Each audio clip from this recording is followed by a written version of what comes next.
Did. Okay, well, good evening, everyone. We are going to call this meeting to order. It is 5:30. And Miss Rosales Medina, will you lead us in the pledge? I surely will. Okay, everyone stand up. Place your right hand over your heart and ready, begin. I pledge allegiance to the flag of the United States of America and to the republic for which it stands, one nation, under God, indivisible, with liberty and justice for all. All right, thank you. And at this time, I'll get back to my agenda. We will move now to 1.3, approval of the agenda. So moved. Second. All right, it's been moved in second. If there's no discussion or nothing to pull from cabinet, Dr. Hill. Thank you, Madam President, Dr. Rogers. You know, with everything that's The vote. This is your vote, Dr. Hill. I thought I was ready to read. I know you are. Okay, Dr. Wyatt, Aye. Ms. Rosales Medina, Aye. Mr. Tillman, Pump your brakes, Dr. Hill. Aye. Dr. Flores, Aye. Ms. Ceballos, Aye. and Dr. Dowdy Rogers, aye. Motion carried. All right. We are now moving to 1.4, inspirational message, and we all know that she is ready. So, Dr. Hill, take it away. Thank you. I am ready. You can begin. Oh, did you hit mute? You hit mute. You're on mute. All right. So I want to do you realize the influence you have? That's the topic of today's inspiration. And this was written by an author in 2011, and I just added to it. But are you guilty of holding someone back from accomplishing or doing or developing as they should or could? Good question, isn't it? Maybe you have been in a role that influences other people, and your actions and behaviors are stopping someone from being the person they can be. Or maybe you are influencing them to the point where they question their own ability to succeed. Sometimes we are our own worst enemy in that we can hold ourselves back from accomplishing what we should and being guilty of undermining our own worth to the organization we work for. But we can also adversely affect those around us, whether we choose to act like uncaring people, or think we know everything, or by setting unrealistic expectations, or by refusing to encourage others as if a positive remark would belittle our own status.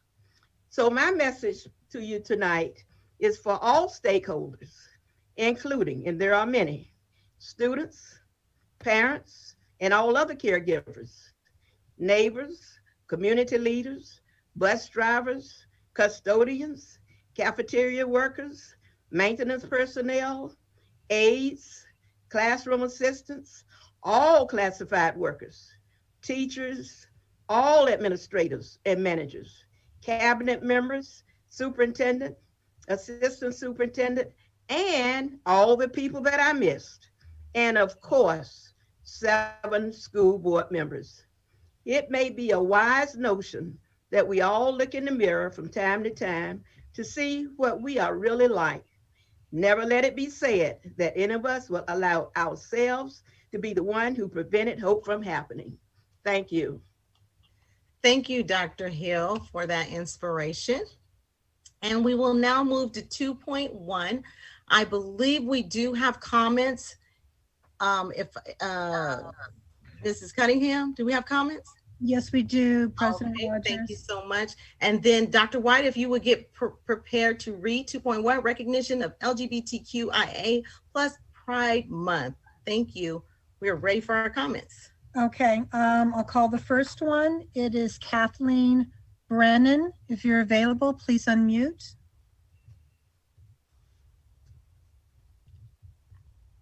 Is she there? I am here. Can you hear me? Yes, we can. Okay, great. Thank you guys. And once again, I just want to thank you guys, the board, in advance for your time, allowing me to speak tonight. I felt compelled to speak in actual support of this recognition. In 2016, there were over 200 laws that were passed at the state and federal level to allow discrimination against the LGBTQIA plus community. That being said, I don't think I need to remind any of you what happened in 2016 at the Pulse nightclub. Nearly 50 people were killed. That part of the LGBTQI plus community. Clearly, elections have consequences. We all know this. That being said, I think it's time to have this kind of recognition and education in the schools. Studies have shown time and time again. Carl Nassib today came out, and defensive player. And the reason he came out is because studies show that just one accepting adult will lower a youth's suicide chances by 40%.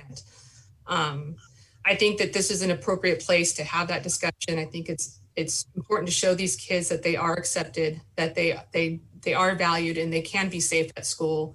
Of course, we can't mandate tolerance and acceptance, but we can have these recognitions and these policies in place. By doing so, that will shift attitudes eventually. It's also shown that. And I just want to applaud you guys for even having this recognition out there and taking this step forward. And I just hope to see this come to fruition. And again, I just want to thank you guys so much for always being, the front leaders of everything, it seems like, in Southern California. But thank you again for your time, and I hope to see this come to fruition. Thank you. Thank you. Okay, our next speaker is Jennifer Cardenas. If you're available, please unmute.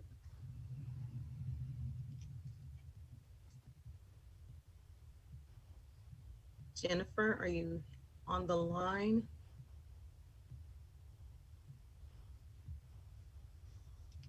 Okay, I'm told that she's not there, so I'll go ahead and move on. Okay. Our next speaker is Maggie Hawkins. If you're available, please unmute. Thank you. It's good to see you all this evening. Thank you. I am Maggie Hawkins. I'm a long-term member of the Inland Counties LGBTQIA community. I'm also a lecturer in public health with the CSU system. Over the years, I have worked with many, many young people who are students and alum who are with the San Bernardino City Unified Schools.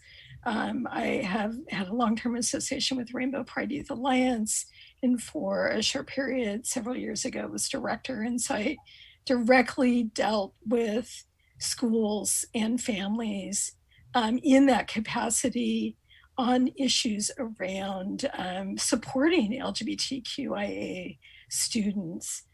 School is an important environment for all youth, but particularly for LGBTQIA youth.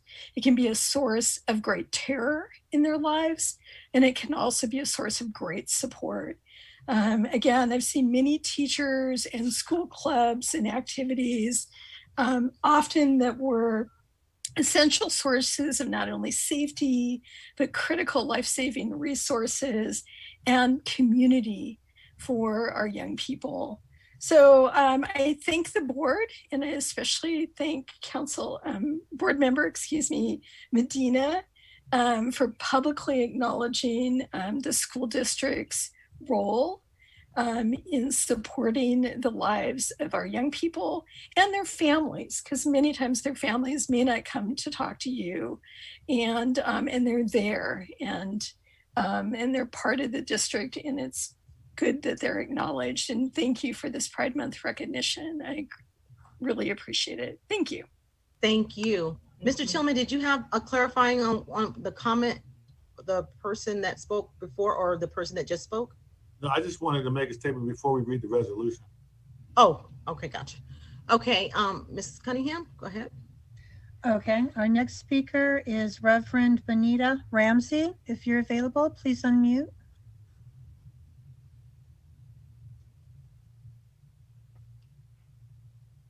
Benita, are you here? Okay, I'm just being told that they are not here, so I'll go ahead and move on.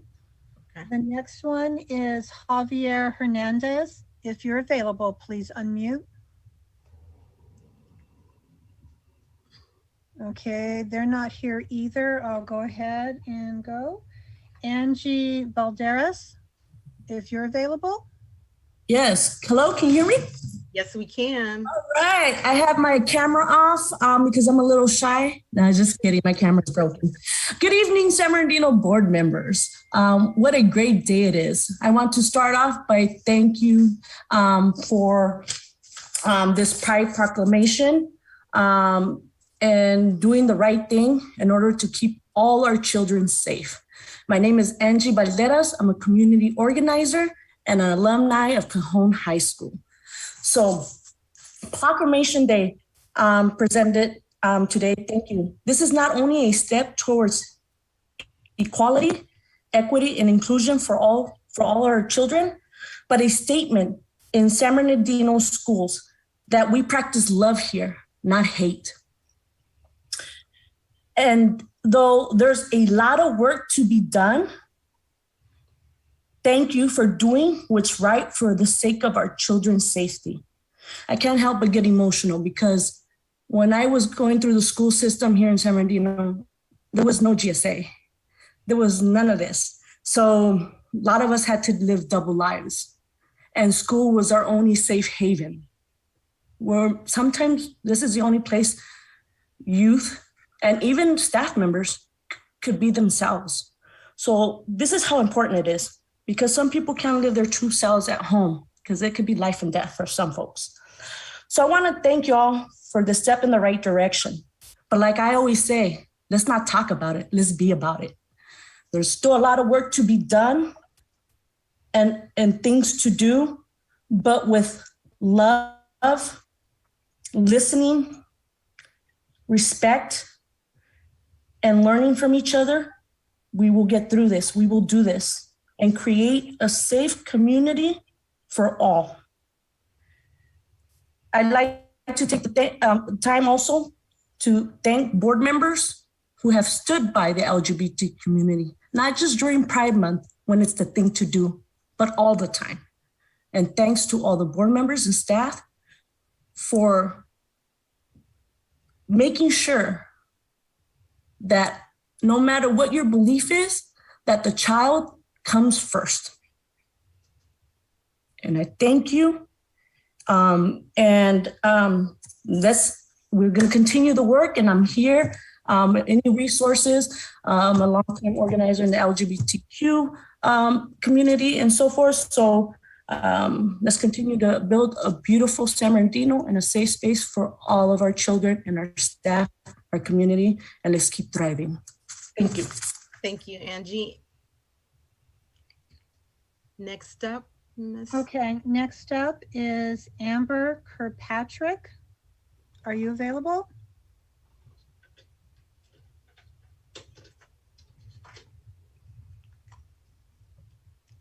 Okay.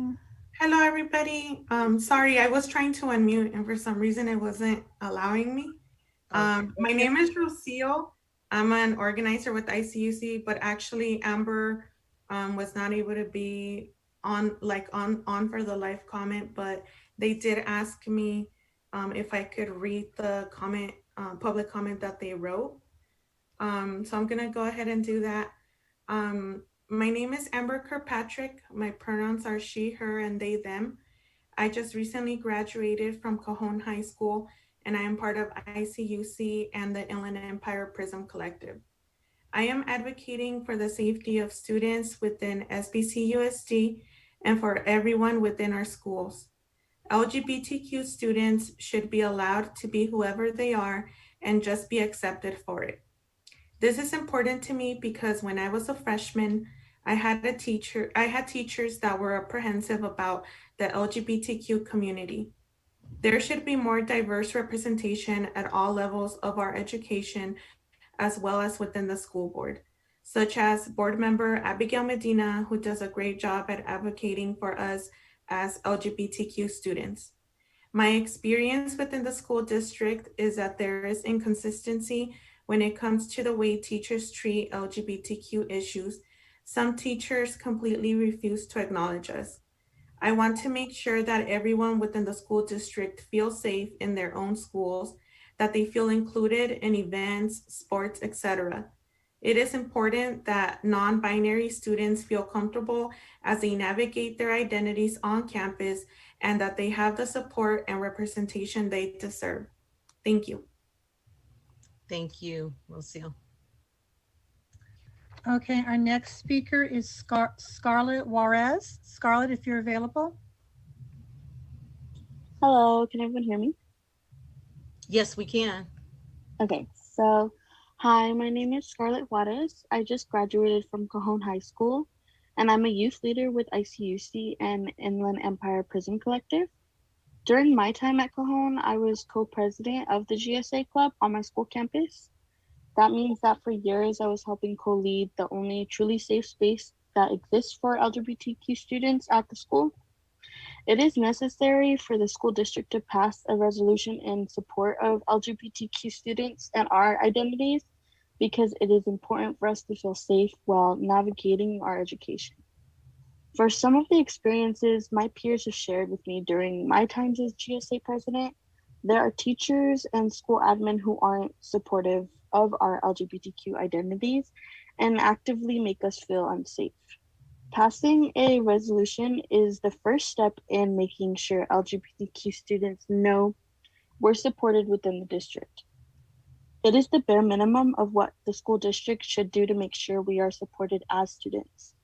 Making this type of statement would help create and enforce a much needed culture that puts the needs of LGBTQ students at the forefront and would make it so safe spaces go beyond only those created by us as students.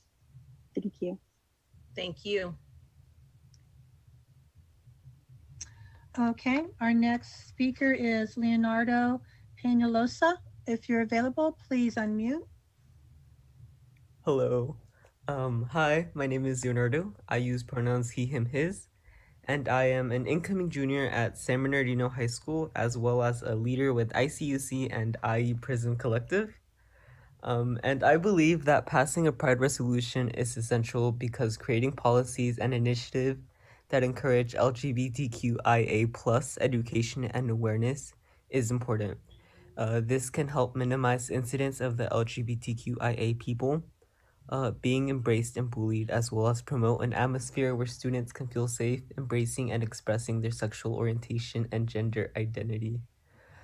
It is your responsibility to ensure that every student obtains a well-rounded education that fulfills all of their academic, social, and emotional requirements regardless of their gender identity, gender expression, or sexual orientation.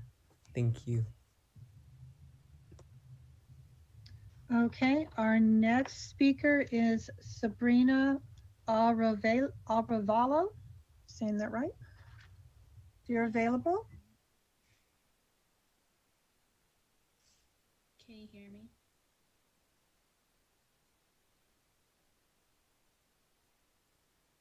Can you guys hear me? Sabrina, you're a little low. Is this better? A little bit. Go ahead and go. Okay, my name is Sabrina Arevalo. My pronouns are she, her. I'm a junior at Cajon High School, and I am the GSA treasurer.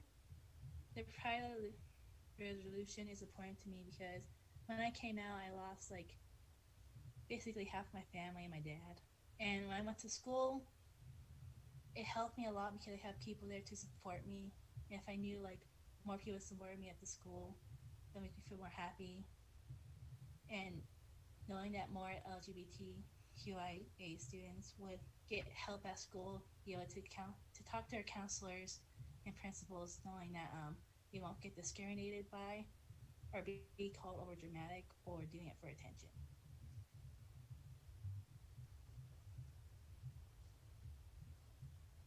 And that's it. Sabrina, are you still there? Could you guys hear me? Yeah, you're very, very faint.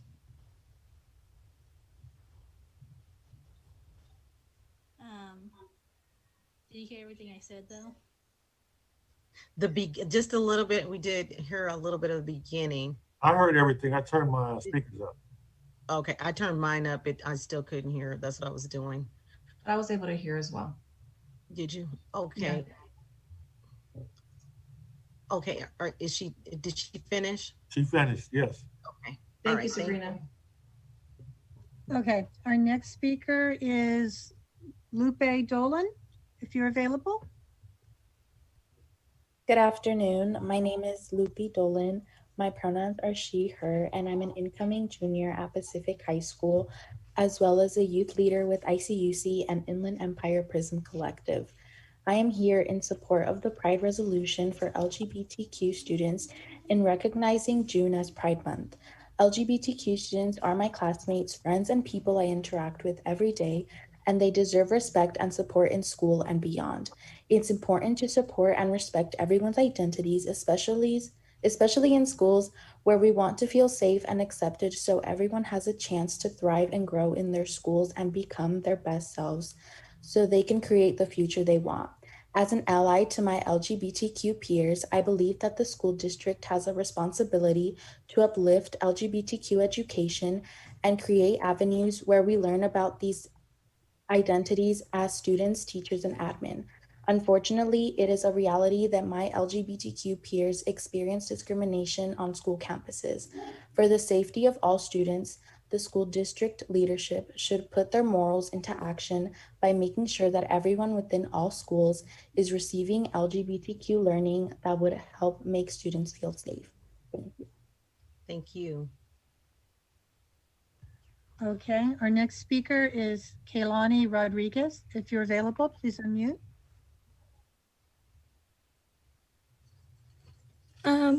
Hello. Good afternoon. My name is Kaylani Rodriguez. I use she, her, they, them pronouns, and I am a recent graduate of Cajon's class of 2021. I am also a former GSA member who assisted in the virtual LGBTQ plus education event last year. As an LGBTQ plus youth, the lack of representation in media and real life spaces is apparent to me and my fellow queers. The Pride Resolution is a conversation that needs to be had where students can feel safer. As board members, the priorities are to the students, staff, and guardians of your schools. San Bernardino is a diverse community and should be encouraged to educate yourselves on the many communities. Education is so very important, and by acting on this, it will be made apparent to the people. To be seen and heard can make a difference to struggling teens, uneducated parents, and teachers not knowing where to make the next move to better their students. It is not heard of enough, and when people are left in the dark, it can lead to harmful decision-making. More stress and divided communities is something we need less of. By including and acknowledging our community, it can lead to everyone discussing future needs. Thank you for your time. Thank you. Okay, Javier Hernandez. Javier, if you're available, please unmute. Yes, hello everyone. My name is Javier Hernandez. I'm the Executive Director of the Inland Coalition for Immigrant Justice. I was calling in also in support of Agenda Item 2.1, recognition of LGBTQIA Pride Month. That's an organization that works with immigrant communities throughout the Inland Empire.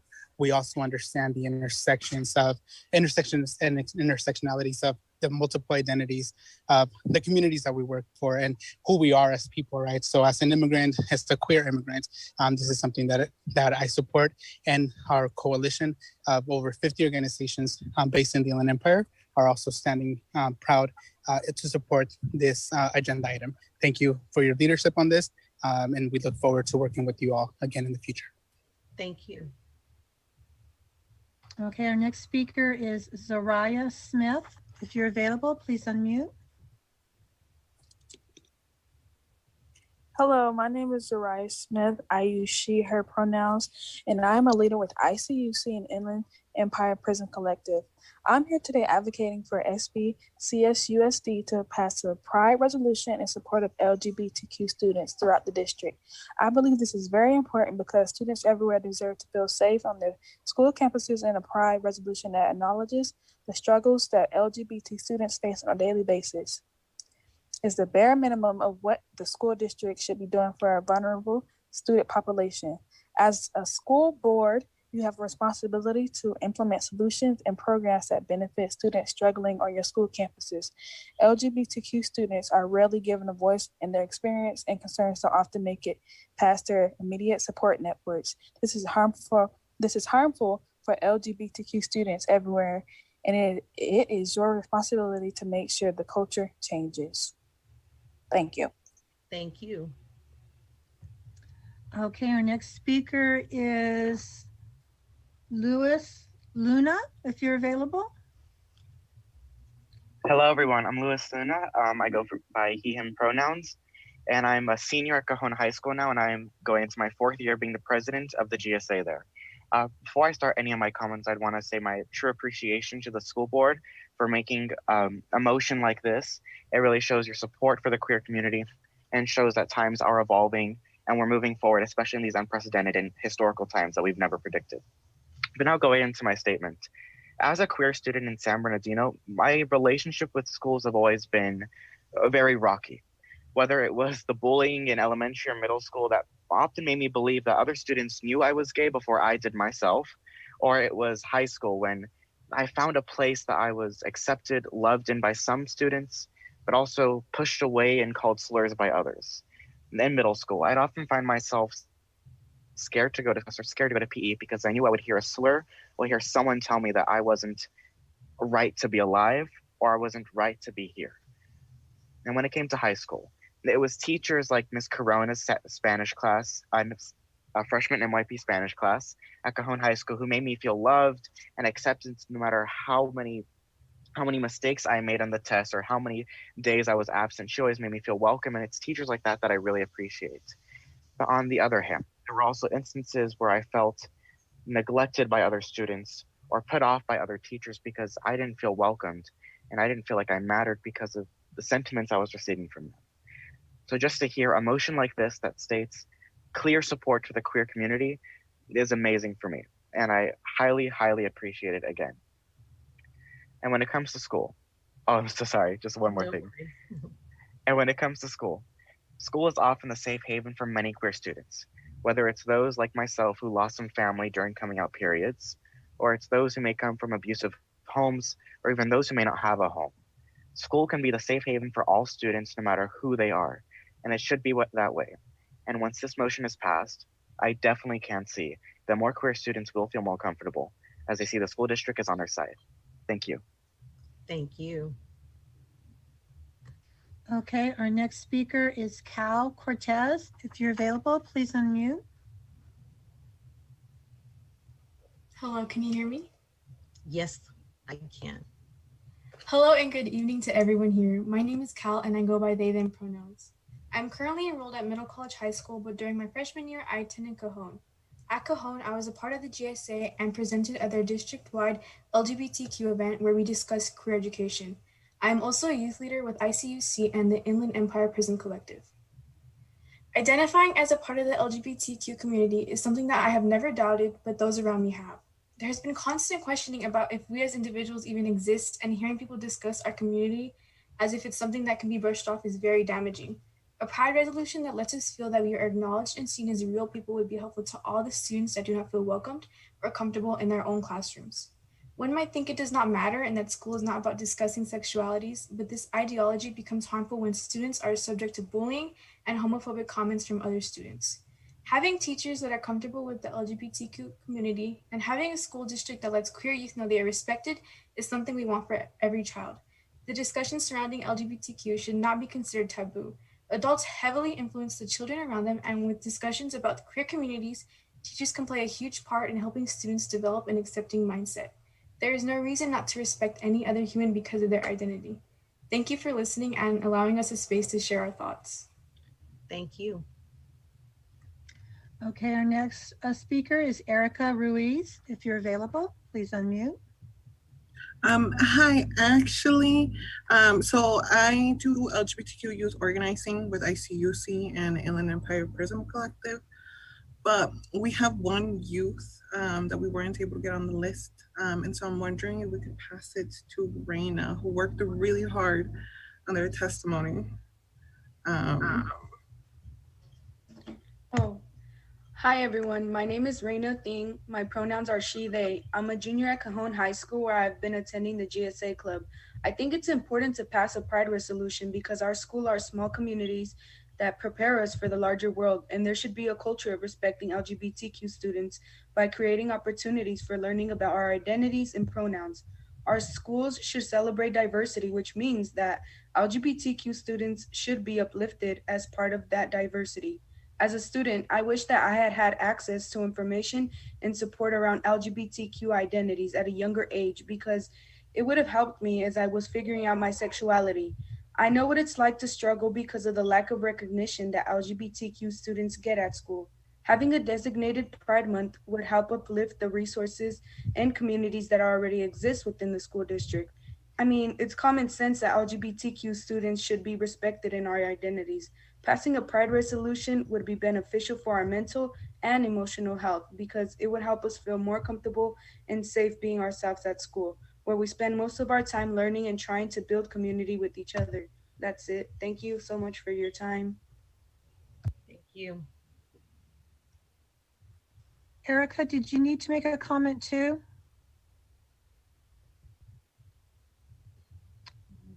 Okay. If there's space for it, that'd be nice. Go ahead, you're on the list. Oh, okay, thank you. My name is Erica Ruiz. I use they, them pronouns. As I just stated, I'm the LGBTQ youth organizer for ICUC and Inland Empire Prism Collective, as well as an alum from San Gregorio High School. Through my work, I've sat with and have talked to LGBTQ students and allied students from various high school campuses within the school district. Across the board, in talking to students, they have echoed the same narratives of feeling like they aren't adequately supported by teachers and admin who will sometimes disregard or enact microaggressions against LGBTQ students. Trans and non-binary students are also constantly misgendered by their teachers and their peers. Students across the sexuality spectrum have their sexualities questioned or treated as a joke and don't receive the comprehensive sex education that they deserve. LGBTQ students feel like they don't have safe spaces on their campuses other than the communities they build amongst themselves as peers and the few teachers that have proven they care about their queer students. LGBTQ students often feel like they have to be the ones to educate teachers, admin, and other students on their identities. And they carry the intellectual and emotional labor that comes with trying to convince the people around them that their identities are valid. This is unacceptable. Schools should inherently be places of safety for marginalized students, where they are given the tools to understand who they are as people. Youth should not have to educate the adults around them, much less tolerate discrimination from them. Passing a pride resolution that uplifts what LGBTQ youth experience is only the first step to ensuring that schools throughout the district are places that actively engage communities in learning about LGBTQ issues and being effective allies to the LGBTQ students on these campuses. There should be more than this, but students on school campuses feel left out of decisions that directly affect them, and it recreates a culture where they don't feel supported. I'm genuinely really glad that the conversation on passing a pride resolution has been brought to the school board. I also want to give a big thanks to Abigail, who I know is a constant advocate for LGBTQ students. This is so crucial. But I also want to challenge you to please think beyond this and provide LGBTQ students with the support that they deserve. So thank you so much. And we can pass it along. Thank you. Okay, and our last public speaker is Christian Flores. If you're available, please unmute. Hi, everyone. Good evening. My name is Christian Flores. I use he, him pronouns. I'm a San Bernardino resident, ICUC housing organizer, SB Gen Now member, and former San Bernardino City Unified School District alumni and 3-year guest teacher. I'm supporting ICUC's LGBTQ youth and advocating for the approval of Agenda Item 2.1, a Pride Month resolution. This is important because the respect of existence and representation of our queer community within a diversity of culture matters to all students, experiencing growth of understanding and educational, mental, and emotional empowerment. Should there come a time when I have my own children, a respecting and recognizing environment that breathes acceptance and understanding and supports them is where I would want them to be. It would not only be beneficial, but crucial for youth and students to be recognized and represented among their peers, especially when they are from homes where their gender identity and expression and sexualities are not accepted. LGBTQ youth and young adults have significant rates of homelessness in comparison to their cisgendered peers. Schools being the environment where a significant portion of a student's waking lives is lived, it is of the utmost importance for our LGBTQ youth to have access to accepting spaces where they are able to freely exist authentically as the individuals they are navigating the world as. Thank you for your time and leadership and hopefully compassion. Thank you. And Mrs. Cunningham, you said that was the last comment? Yes, that's the last one for this item. All right, then board, we will have the reading of the resolution and we'll vote. And then if there's a discussion, we can do that then. All right, we're ready. Dr. Wyatt? Thank you, Madam President. It'd be my pleasure. Can you hear me well? And you're a little low too, but I don't know if it's my thing, but just a little low. All right, let me get a little bit closer there. How's that? Okay, that's better. All right, my volume's at 100%, so we'll see. Mine too, yeah. All right, recognition of LGBTQIA plus Pride Month.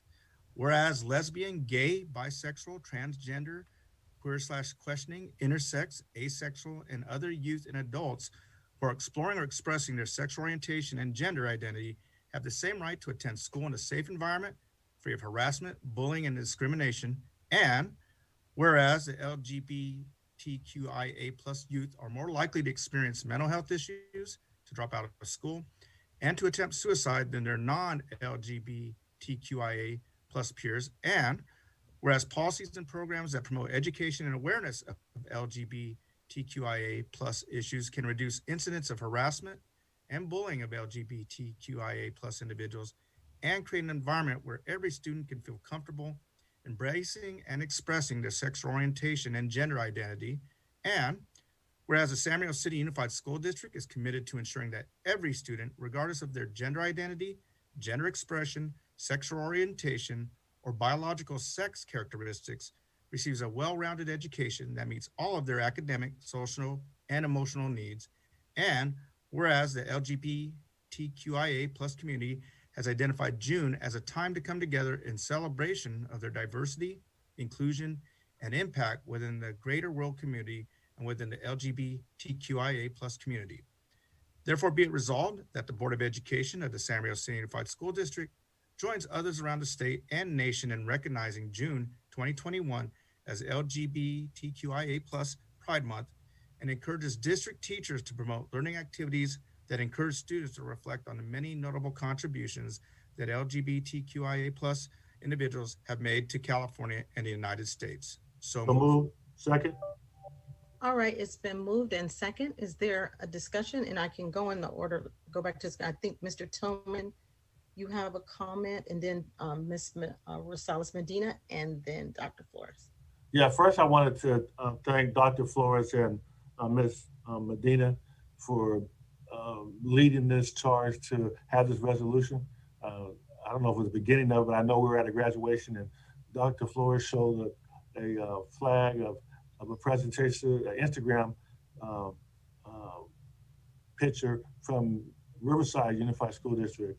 And I think that started the conversation about making sure that we recognize Pride Month and Pride Month. That was important, right? This is still Pride Month. And actually, it's the right time of Pride Month because I didn't know until I heard a presentation from in a classroom today about the 1969 Stonewall riots that took place on June 28th. And it was the impetus for Pride that happened in New York. And it's an interesting story. And I heard a teacher give the lesson to students and the students having positive feedback. But I think that's what makes the difference to create a more safe environment for our students and even adults. The more we talk about it and normalize and realize that everyone deserves to be respected as an individual, that's the key, and be loved for it also. And then I want to thank the staff, because I said 2 weeks ago at the last board meeting that our staff is great at writing resolutions, and somehow they come up with the perfect wording. And I think they did the same thing again on this resolution. So it's a resolution that I think we all can be proud of. And I agree with some of the earlier speakers. This is just one step. But I do feel that our district has been supportive of the LGBTQIA plus community, and we will continue to be. And if people in the community realize there's issues, feel free to contact us. We can always do more, and we can always do better. And with that, I want to thank the staff and Dr. Flores and Ms. Medina for leading this. Thank you. And next up is Dr. Flores. I think Ms. Medina's before me, Madam President. Oh, I'm sorry. And I said that earlier. Yeah, that's okay. So first of all, I want to say thank you also to everyone that came on board to speak, to all the organizers. I know there was a few individuals that are part of the Sierra Club, the Teamsters, ICUC Youth. I can't thank you enough. There's also ICIJ. I can't thank you enough because it was important to hear from the community. It was also important to hear from the students themselves, both former and current students, and the struggles. Thank you for sharing your stories. All of this is important for us to take a moment and really grasp how important it is to make sure all students are feeling safe. And being out for the past almost 4 years now, I think it's important that we do have true representation across the board. I am so grateful for the stories that were mentioned about the teachers that were the way for them to feel safe and to come back to school, and making sure that they were still motivated and encouraged.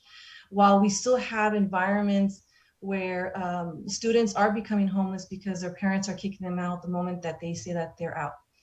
There's students that are being beaten and so forth. I mean, there's a lot of issues that still needs to be done, but I am glad and I appreciate the board, the entire board, for their support in this. And Mr. Tillman, thank you so much for sharing those words as well. Thank you. Okay, Dr. Flores. I'm very thankful as well. Thank you, Mr. Tillman and Ms. Medina and the rest of the board for supporting this as well. And also, it's very important, as all our speakers have spoken, that we respect each other and that we lovingly, embrace each other's choices and also protect our students. And like many of our LGBTQ speakers said, we need to support you in many ways. And I hope that we can do it and you'll let us know how to do it and so forth. But like everyone said, Angie said it, it's a beginning. It's a beginning and let's evolve towards it. And I like to also say that the indigenous people call gay people two-spirited, and it's a blessing to be two spirits. So I think that we have to honor every and each one of us and our differences and our similarities. So thank you to all the speakers. Thank you to the staff for finding the words to support our LGBTQ. Thank you. All right, and Ms. Biles? Yes, hi, good evening. Can you guys hear me okay? Great. So I just want to start off by saying it is really nice to be back and see you all. As you know, I unfortunately was not able to log into the last June 8th meeting due to connectivity issues, but I did watch the meeting later via YouTube, and I want to also express my support for this resolution, as well as to thank Board Member Medina, Dr. Flores, and the community members that have come out tonight to provide their public comments in support of the resolution. Like I said, I think that this is a really important resolution. It's another area that really intersects with the other areas that our community face right? As minority groups, this is just another one of those layers that oftentimes is not spoken about, and really needs to be on the forefront for us to look out for and make sure that we are providing trainings to our school staff and just really providing safe spaces for this particular group of students and staff and just community members. So again, just wanted to say that I support it as well, and it's really good to see you all tonight.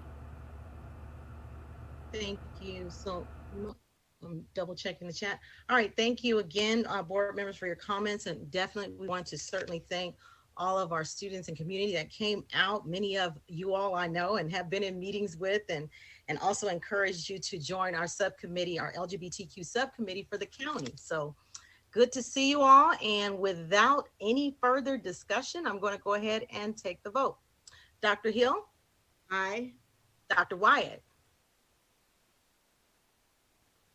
Aye. Ms. Rosales Medina? Aye. Mr. Tillman? Aye. Dr. Flores? Aye. Ms. Ceballos? Aye. And Dr. Dowdy Rogers, aye. Motion carried. Thank you all so much. And now, get back to my agenda. We are at 3.1, closed session. Is there any public comments, Ms. Cunningham? No, there are none. There are none. Okay. 3.2, we're going to adjourn to closed session. And so for our viewing audience, we will be back shortly, but we also want to encourage you that during the intermission, we're going to be playing the video of and honoring our retirees again. If you didn't get a chance to see it, you will get an opportunity to see it while we're at closed session. All right, board members, let's log off and we'll see you in closed session.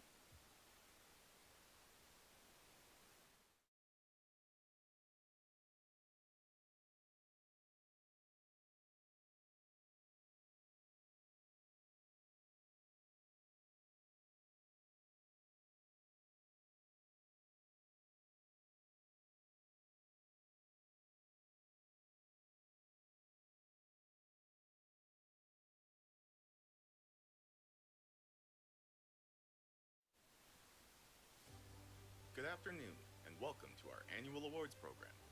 On behalf of the Board of Education and Superintendent Doc Irvin, we want to express our gratitude to all of the dedicated, classified, and certificated employees who make hope happen across the San Bernardino City Unified School District. Regardless of your position or title, it's your hard work and commitment to our students that makes us a strong district, where students are learning, achieving, and succeeding. We appreciate all of you, and we are pleased to host this Employee Appreciation Reception in your honor. It gives me great pleasure to present the Board of Education's 2020 Crystal Apple Awards for exemplary service to 10 individuals who represent the many outstanding employees in our district. These 10 passionate employees deserve some extra praise because we held off on honoring them last year due to the pandemic and stay-at-home orders. We will start with our certificated and classified manager recipients. The Certificated Manager Crystal Apple Award goes to Tommy Archuleta, Principal of Hillside University Demonstration School. Tommy leads an award-winning school that has garnered praise from the National Center for Urban School Transformation for its high academic performance. Congratulations, Tommy, and thank you for making hope happen. Anthony Morris, Mobile Maintenance Team Supervisor in the Maintenance and Operations Department, is the winner of the Classified Manager Crystal Apple Award. Anthony works diligently to ensure that our campuses and administrative offices are in top shape. He is instrumental in helping our campuses prepare for and successfully comply with the Williams case. Please join me in a round of applause as we present Anthony Morris with the 2020 Crystal Apple Award. Our first certificated employee to receive the 2020 Crystal Apple Award is Parkside Elementary teacher Emily Brown Parker. Emily truly cares for her students, and she uses her skills to evaluate the best way to reach each individual student. Her classroom is a warm, welcoming environment. Emily, thank you for caring for the students you teach. You have certainly earned this Crystal Apple. Our next honoree is Dr. Susan Cluley-Barkdal, who teaches at North Vermont Elementary. Susan has earned many accolades at the city, county, state, and international level for her exemplary teaching practices and her passion for helping students. Susan's never-ceasing drive to improve her school site has raised nearly $1 million in grants in the STEM fields. She aspires daily to instill hope for every child. Let's hear it for Dr. Cluley Barkdahl. Our next Crystal Apple honoree is Hunt Elementary second grade teacher, Julie Freeland. Julie is a consummate teacher who brings a "we can make this happen" attitude that is contagious among students and staff. As a grade level leader, Julie assists fellow second grade teachers so they can effectively teach their students. For her dedication to the children of Hunt Elementary, Julie is certainly deserving of a Crystal Apple Award. Let's give her another round of applause. Our next winner of the Certificated Crystal Apple Award for 2020 is Barton Elementary School teacher, Victoria Gilliland. Victoria is a physical education teacher who strives to find fun and creative ways to get students moving. She is always thinking of new ways to engage her students by connecting with them individually. She has a positive attitude and treats each student with kindness and respect.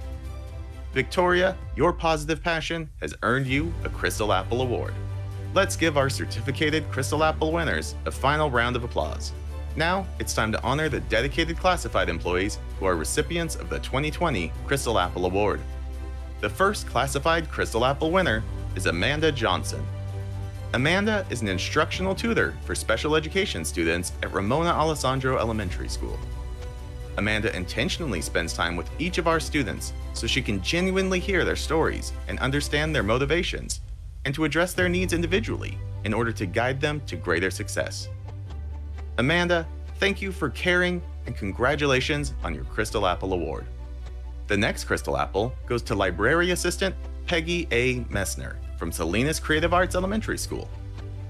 Plain and simple, Peggy makes reading fun. She goes above and beyond her job description to ensure that every child who steps foot in the Salinas Library feels welcome.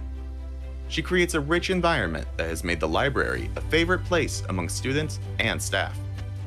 Peggy, this Crystal Apple Award is a testament to your outstanding efforts to help students develop a passion for reading.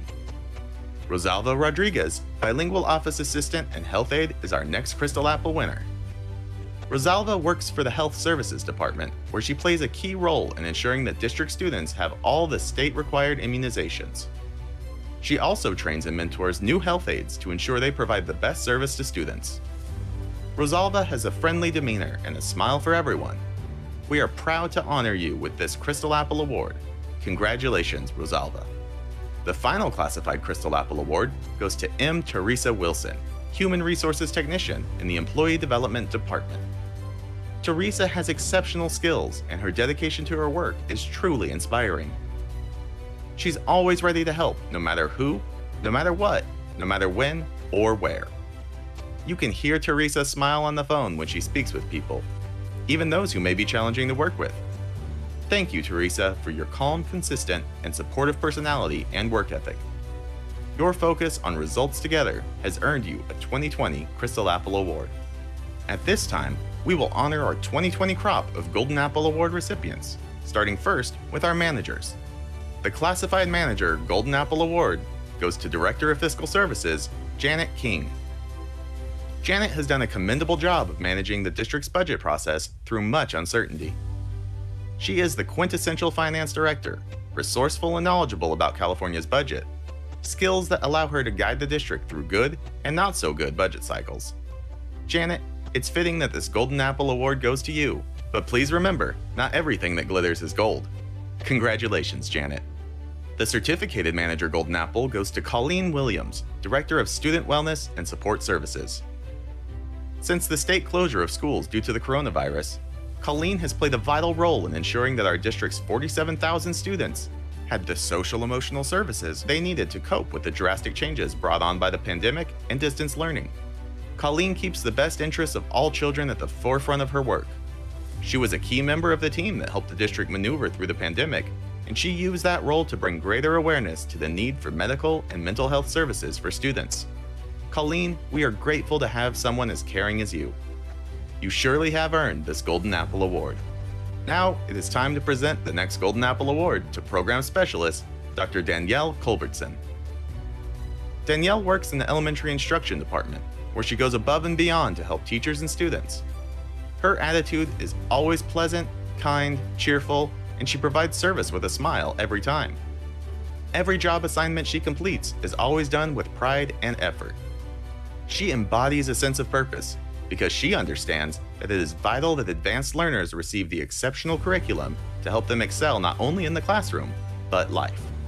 Congratulations to Dr. Culbertson on her Golden Apple Award. You've earned it. We are pleased to present the final Golden Apple Award to Kimbark Elementary School custodian, Lucia Monhe. Lucia takes school cleanliness to a whole new level, something that's more important now than ever. She completes her custodial tasks with pride and even asks for more work. And Lucia is always upbeat and positive when she comes to work, greeting students and staff with a smile. Her excitement and joy is contagious, so much so that when she shows up to work, others indulge in her joy and happiness. Thank you, Lucia, for having so much pride in your work. We salute you with this Golden Apple Award. And now, for our crop of 2021 Crystal and Golden Apple Award winners. We will start with the 2021 Crystal Apple Awards, and the classified manager to receive this prestigious award is Jim Cunningham, Director of Accounting Services. When it comes to accounting, Jim ensures the district's cash flows efficiently. He oversees millions of dollars in ASB funds, gifts to the district, and school fundraisers. One of Jim's most important jobs is overseeing attendance accounting for SBC USD, the 7th largest school district in California. Congratulations, Jim, on your Crystal Apple Award. Our next Crystal Apple Award winner is Aldo Ramirez, Director of Continuous Improvement.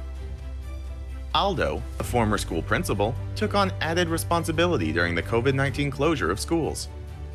In his role as Deputy Incident Commander, Aldo helped the district mitigate the impact of school closures on students and families.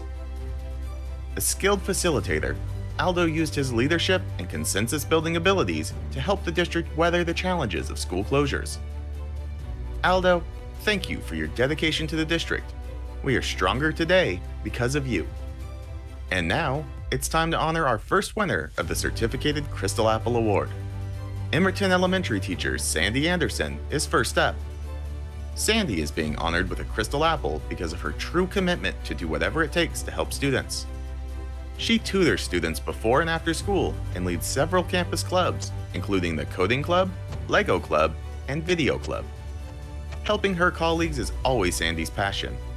Her Tech Tuesday or Tech Thursday trainings give fellow teachers opportunities to learn about Google Apps and other digital tools that help students achieve. Sandy, you deserve this Crystal Apple Award. Thank you for making hope happen. Now we will recognize the hard work of Program Specialist Asifa Geerlings, who works in the Secondary Education Department.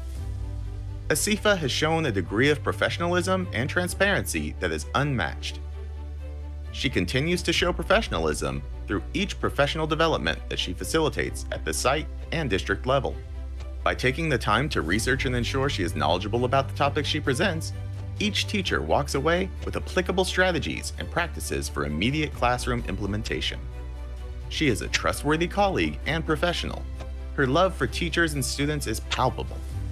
Thank you for choosing to bring your best self to work for our teachers, students, and administrators, Asifa. You are truly deserving of this Crystal Apple Award. Program Specialist Dan Schaefer from the Employee Development Department is our next Crystal Apple honoree. Dan has been with SBC USD for nearly 3 decades.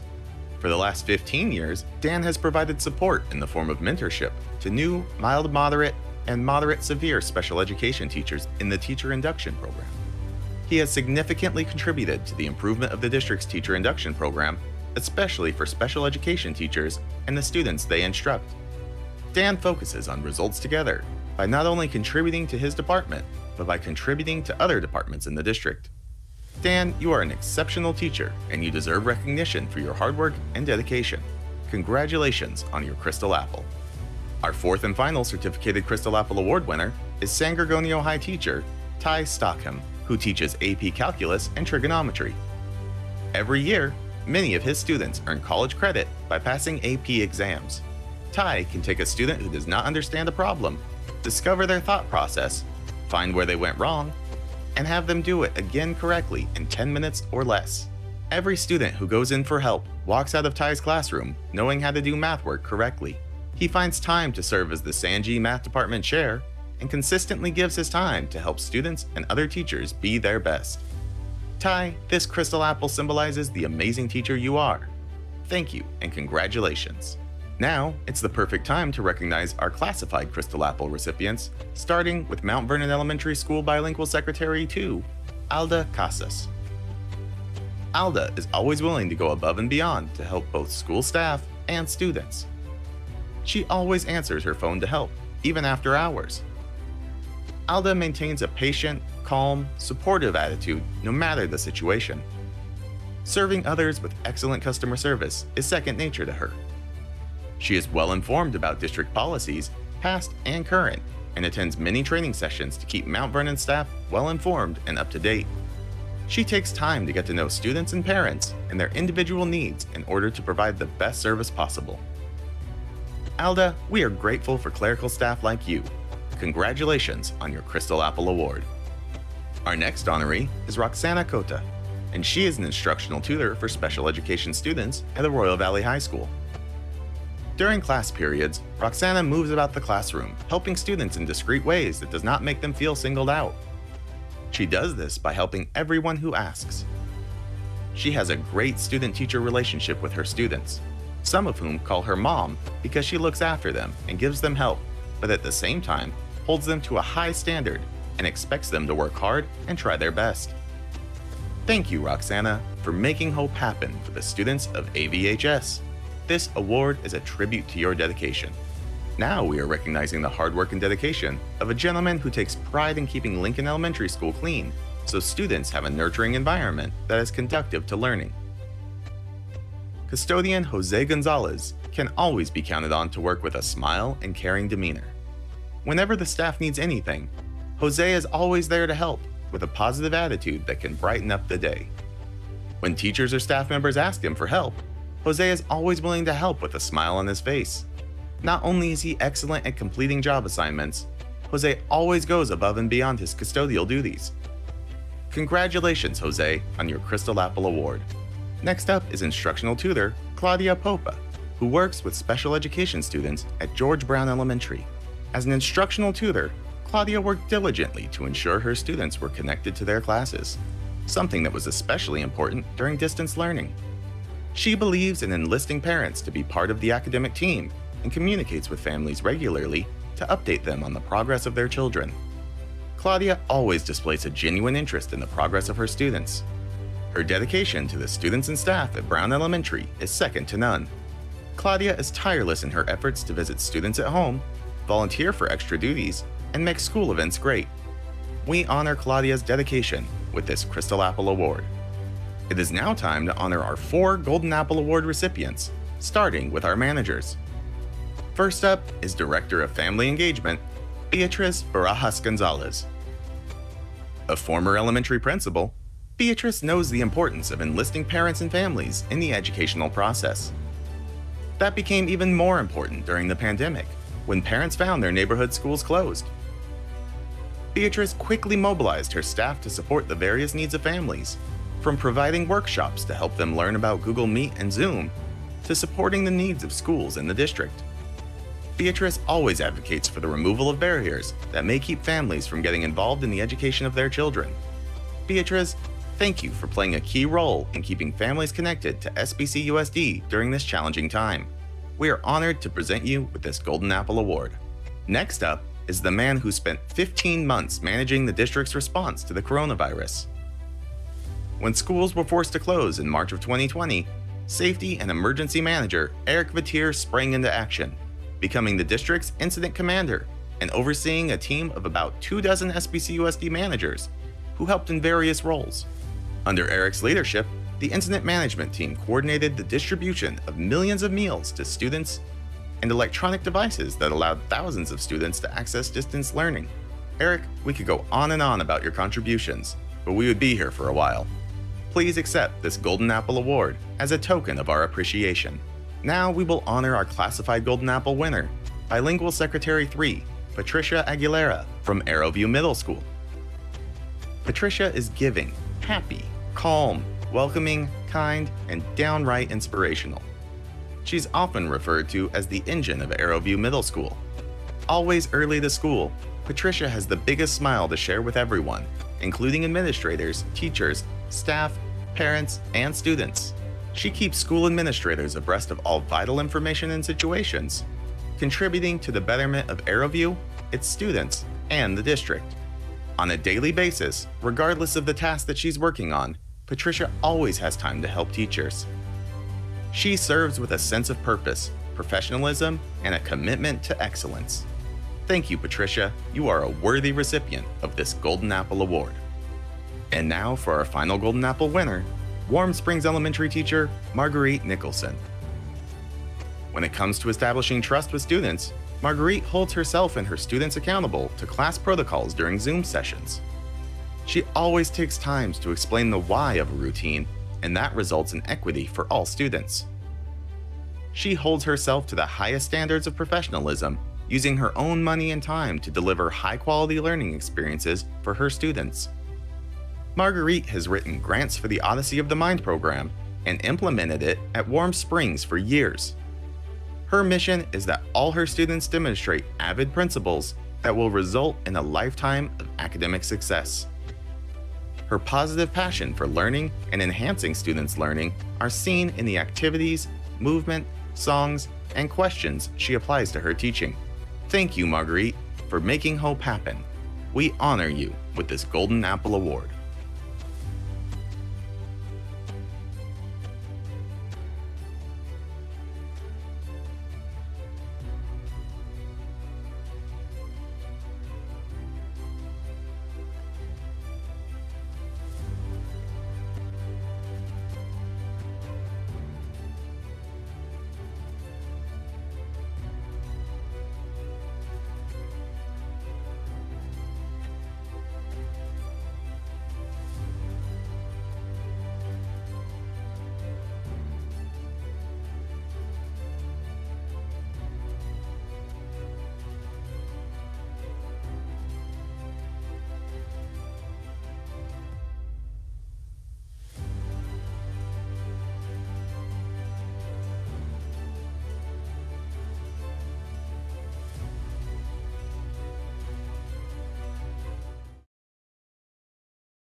Okay, I see you, Dr. Wyatt. And I see Miss Medina, Miss Ceballos. And I see Dr. Hill.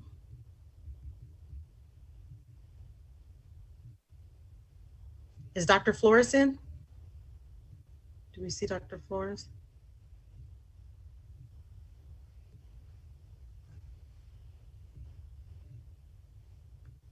Dr. White, are we good?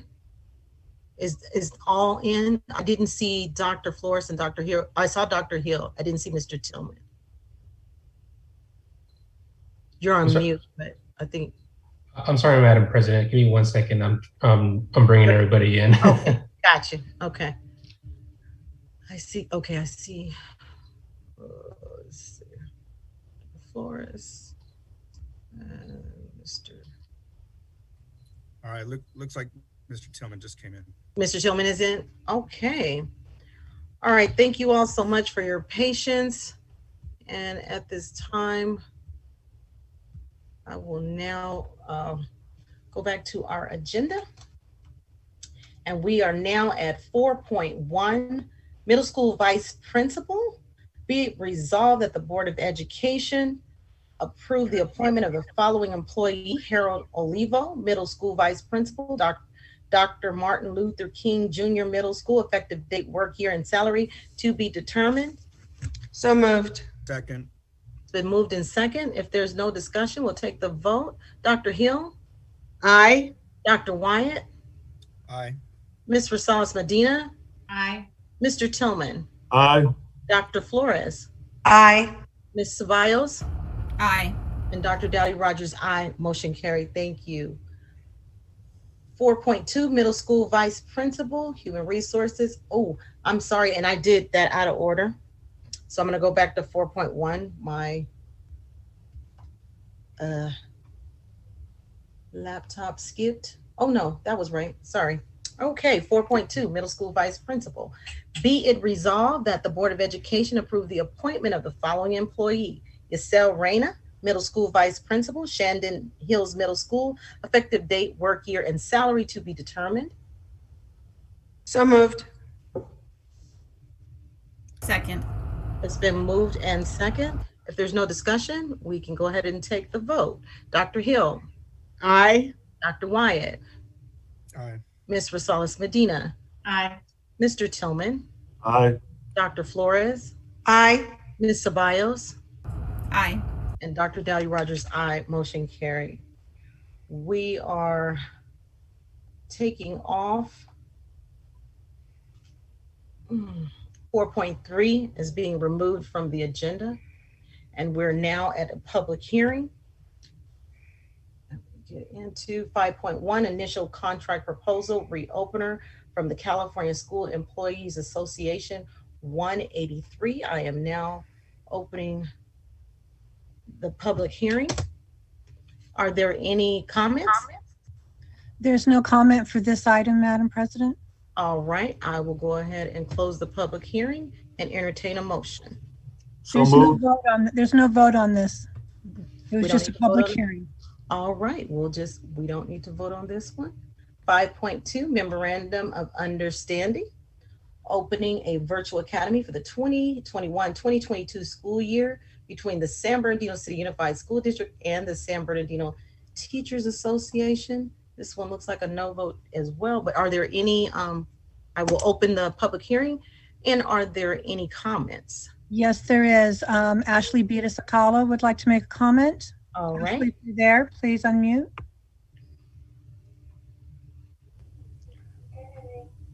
Good evening, President Rogers, members of the board and cabinet. I'm Ashley Beta-Sakala, president of the San Bernardino Teachers Association. SBTA and the district worked quickly and collaboratively, and we were able to negotiate an agreement on the establishment and opening of a virtual academy. We urge your approval of this memorandum of understanding so we can continue to focus on negotiating other important matters related to the COVID pandemic and our return to in-person learning. Thank you. Thank you. And you indicated there are no other comments, Ms. Cunningham? Correct, no other comments, correct. All right, I will close the public hearing, and there is no vote on that one either. 5.3, SELPA Governance and Administration Annual Plan and Budget 2021-2022, Special Education, Continuous Improvement. I will open the public hearing. And are there any comments? There are no comments, but this is a vote. There is a vote I see on this one. All right, I'll go ahead and close. And be it resolved that the Board of Education approves the San Bernardino City Unified School District Special Education Annual Service Plan and Budget. Be it further resolved that Dr. Rachel Menarez, Assistant Superintendent and Continuous Improvement, be authorized to sign all required documents relating to this plan. So moved. Second. It's been moved and second. If there is no discussion, we will take a vote. Dr. Hill? Aye. Dr. Wyatt? Dr. Wyatt, are you there? Aye. All right. Ms. Rosales Medina? Aye. Mr. Tillman? Aye. Dr. Flores? Aye. Ms. Ceballos? Aye. And Dr. Dowdy Rogers, aye. Motion carried. Thank you. And 6.1, again, I will ask the question. There were none, correct? Correct. There are no public comments. All right, then we will move to 7.0, reports and comments by union organization. 7.1, San Bernardino Teachers Association.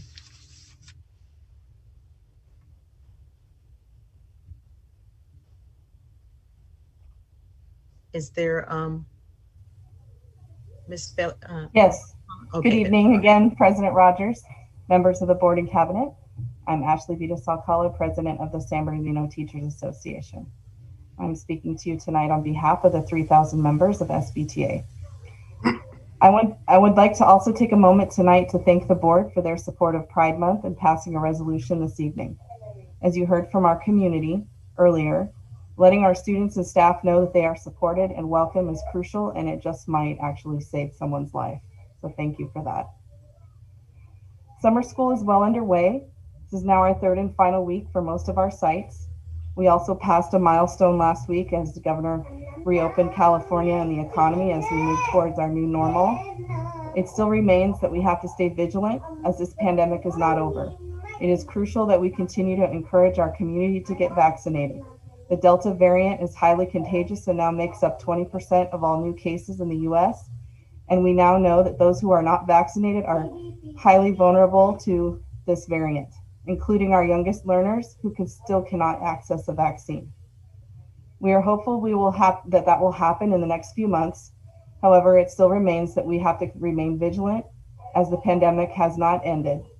And even as safety guidance evolves and is adjusted, these measures must be taken seriously to continue to ensure these environments that educators and students return to in August are safe and continue to be that way. Thank you for your time. Thank you.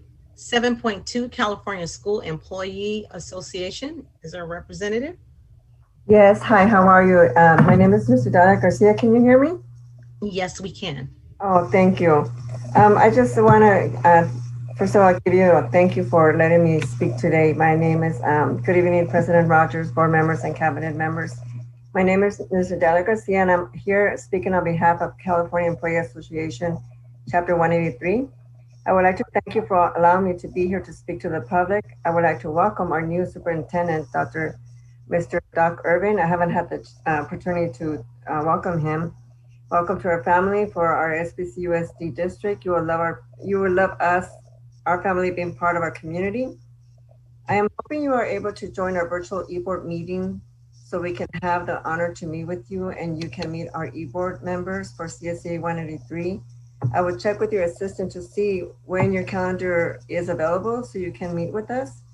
I work for the Personnel Commission as a Secretary 3. I hope you can take the time also to visit us. One of these, your busy days that you have, and we are located at the WAP Portable Building. So we would love to, if you could drop by sometime and just say hello, that would be wonderful. I especially would like to congratulate Dr. Volcomer for his leadership of excellence through his career with the San Bernardino City Unified School District. Congratulations, Dr. Volcomer, on your retirement.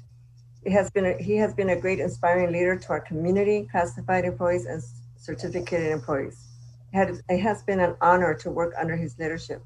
He's the greatest example of how leadership expectancy should be. Thank you, Dr. Rockburn. Thank you again for allowing me to speak. Best wishes, Mr. Superintendent Doc Urban. And that's all I have for today. Thank you so much for letting me speak today. Thank you. All right, 7.3, Communication Workers of America. Is there a representative? No. All right, 7.4, San Bernardino School Police Officers Association. Is there a representative? No. Okay, we will move to 8.0, Administrative Reports and Presentation. 8.1, Return to Work Update.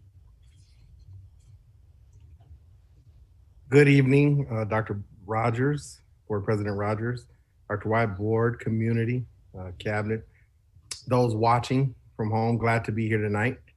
I wanted to start by saying this before we present a few slides on our employees returning to work. I wanted to spend a moment thanking our board for their decisiveness and their actions to keep our employees and our community safe over the pandemic. Your decisions for our employees to work remotely and our scholars to work in to have distance learning and our employees to administer that distance learning really provided the safety needed for our workforce. And also I wanted to thank our interim superintendent, Dr. Harold Volkermer, for his actions as well and being very measured throughout the pandemic to make sure that we were doing what's in the best interest of this community and our employees, our scholars, and everyone associated with our district.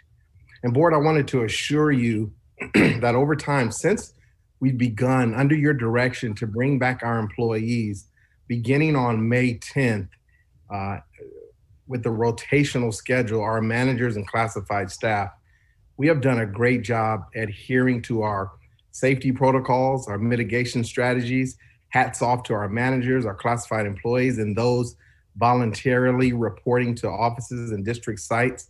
Doing a good job making sure that we're adhering to those safety measures and keeping everyone safe. I also want to thank our Ed Services Department as we embarked on summer school, bringing employees back to work in person, our scholars welcoming our families back into our school sites. An excellent job getting summer school off the ground. All 72 schools, an amazing feat under the leadership of Anna Applegate, job well done.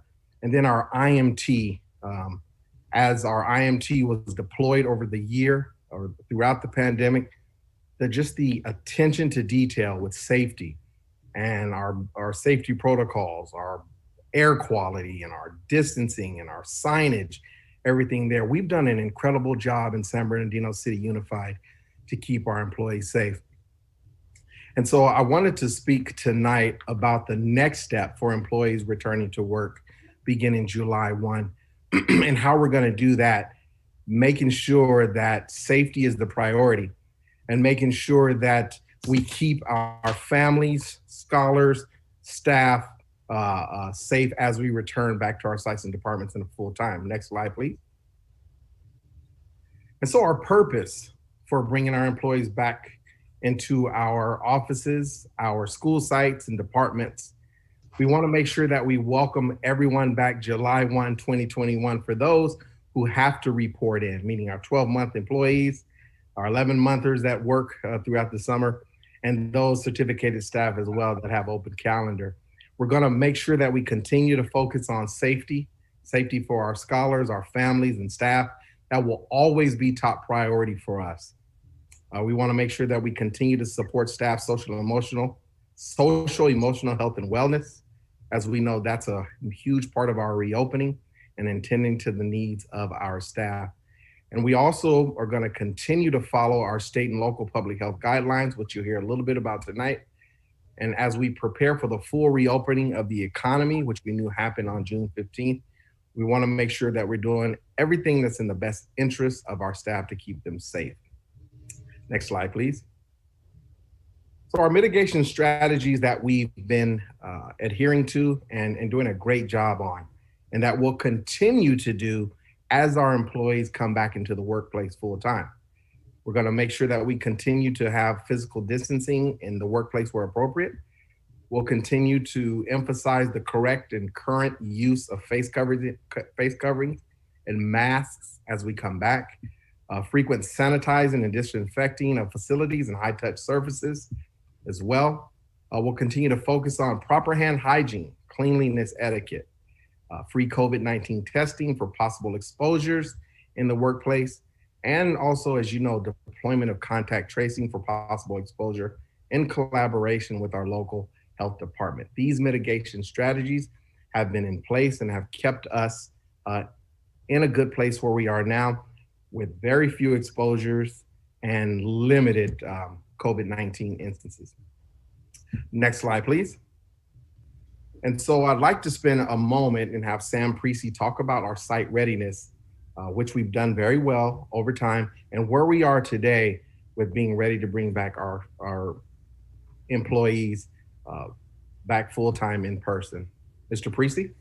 Thank you, Dr. Funchess, and good evening, Board President Dr. Rogers and Vice President Dr. Wyatt, board members, cabinet, and our community watching this evening. My name is Sam Precy, and I'm the Administrator of Operations for San Bernardino City Unified School District. This evening, I'm just going to go over, Dr. Funchess mentioned, the district's overall readiness for full integration of staff and students. Some of this information you're going to see is some of our classrooms, but it's also the same preparations that we made for our district administrative sites. So over the past 15 months, the COVID-19 facilities physical distancing team, led by Adam Sinner, our supervisor of plans and records, has modified our district in preparation of student return on 3 different occasions with different guidances and requirements that we received. However, we are happy to report that all district sites are ready and prepared for full student and staff reintegration. Some of our key COVID facility attributes as a result of this work and through this board's outstanding support, and I want to say thank you very much for the proper support, are the improvements in our indoor air quality. This was a substantial investment made by the district, upgrading all of our HVAC air filters to MERV 11 and MERV 13 where possible, fully opening our air dampers, porting outside fresh air into spaces, as well as the installation of medical grade HEPA air scrubbers, exchanging our indoor air over 6 times per hour. We've also installed temperature screening station at entry points, along with hand washing and hand sanitizing stations throughout our occupied spaces. We've upgraded our district drinking fountains with water fillers, flushing our water systems multiple times over the period of the 15 months. We've installed, and you've probably seen them throughout our different campuses, but we've installed 380 large storage containers, which were housing student furniture. And in the process of storing and moving and storing and moving again, we have since emptied a majority of those containers and are currently in the process of having them removed from our sites. With regard to our campuses, we've also purchased and installed almost 4,000 high school desks, 2,800 middle school desks, and 9,500 elementary school desks. This is another fantastic long-standing improvement where students returning to campus on August 2nd will see and enjoy for many years to come. These improvements were also made in our district offices that house staff. Plexiglass barriers were also installed in those spaces where physical distancing was not able to be achieved. Maximum occupancy signs posted in communal spaces such as break rooms, lunch rooms, conference rooms, and private offices. We've also reduced occupancies in our restrooms. Someone needs to mute, please. We also reduced our occupancy in the restrooms and limiting vehicle occupancy to 1 person. So we've made many, many different preparations and improvements, long-standing improvements to our facilities. But given all these preparations, we are in a good position to state that the district, from a facilities perspective, is ready for full staff and student reintegration. Thank you. Thank you, Mr. Precy, for that. Next slide, please. And board, as you know, there have been a few guideline updates from the California Department of Public Health and Cal OSHA, but our district is prepared to continue with our safety protocols and mitigation strategies for right now, until we know a little bit more. And I'll have Mr. Retiree open up to talk about those changes or those new guidelines. And then I'll come back and state where we are as a district. We're sticking with what we're doing now in terms of safety. Mr. Retiree? Thank you, Dr. Funches. Good evening, board, cabinet, and community. I'm Eric Vitier, the Safety and Emergency Manager for your school district. So we know that Cal OSHA, which governs the responsibility of employers to keep their employees safe, recently made some rulings as it relates to restrictions within work environments and relaxed mask wearing restriction options as well. And so in our district, we've opted to go ahead and maintain the mask wearing. And the primary reason for this is that CDC has not yet updated K-12 school guidance for the nation. And so our state of California and our San Bernardino County Department of Public Health are waiting for the CDC to send out new guidance as it relates to a K-12 school environment, meaning what will our classrooms look like? What will the expectation be in those settings for our teachers, for our students? We are waiting for that to come down, and we are hearing that within the next 1 to 2 weeks, that should come out, then leading the way for the California Department of Public Health, generally within a week, to revise guidance and push that out to schools so that we can then adjust and make sure that what we're doing is uniform across our system, that our administrative sites match the same requirements that we're seeing at a K-12 environment. And so we are constantly getting updates as it relates to the protocols. We know within our county, if we still had the tiered system, which we no longer do, we would now be in the yellow tier. I'm happy to report that yesterday we received an update from Public Health that we are at 1.7 new cases per 100,000, the lowest we've been in many, many, many months.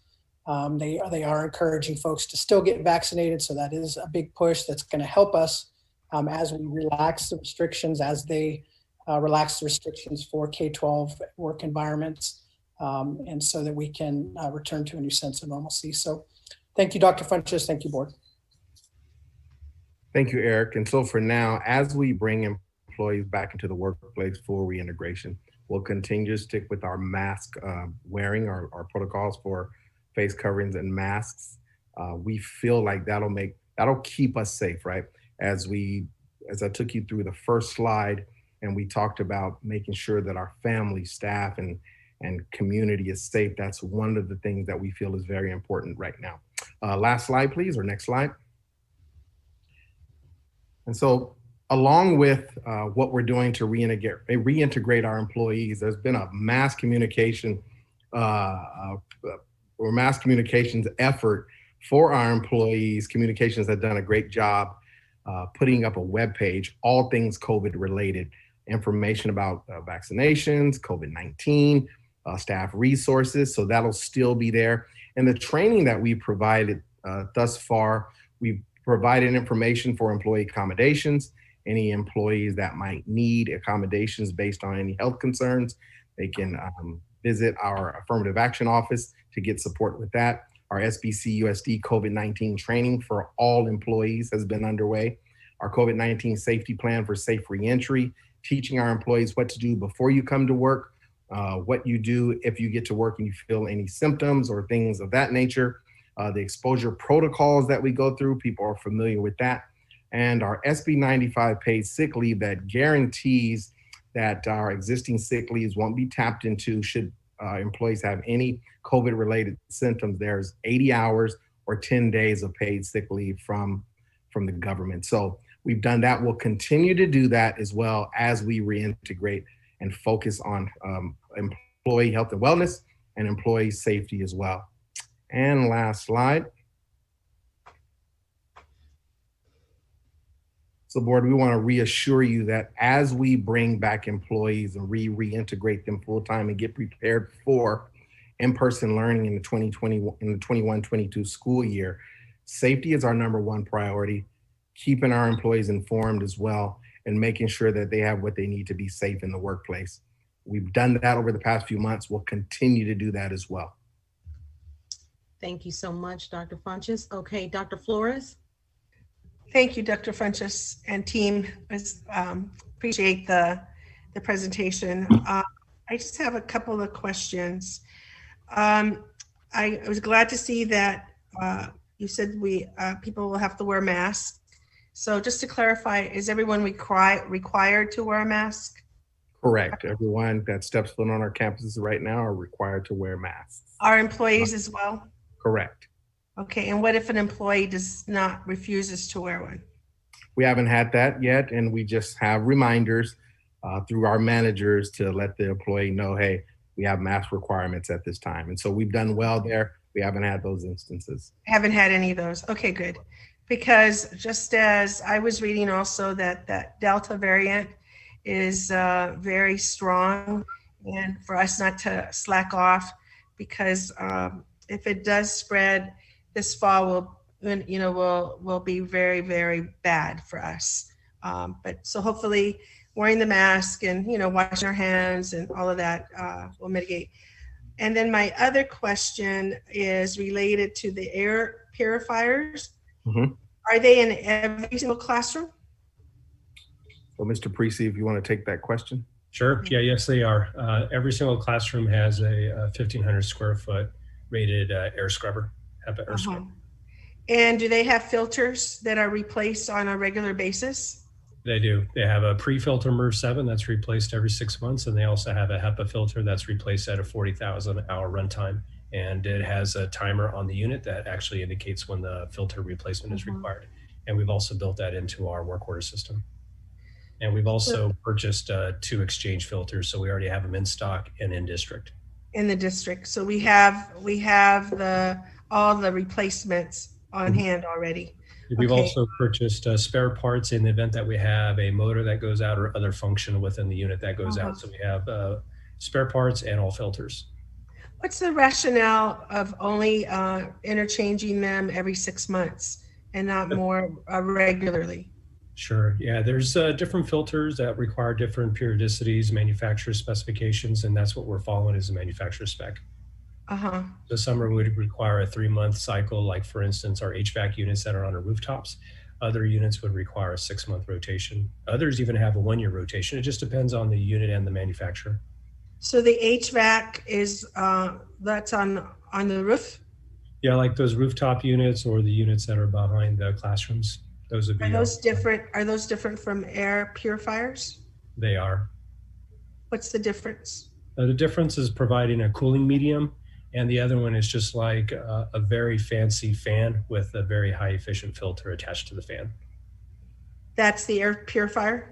That's right. The air scrubber would be like a really fancy fan in your house, whereas the air conditioning system would provide a cooling. And what do they function as? Or what, I mean, is there one per square footage for every classroom, or is or if the classroom is bigger, does it need more than one air purifier? Exactly. Like if for our MU rooms or large kitchens that are in excess of that 1,500 or 500 square foot, depending on the type of unit that we have in place, then we would have multiple units.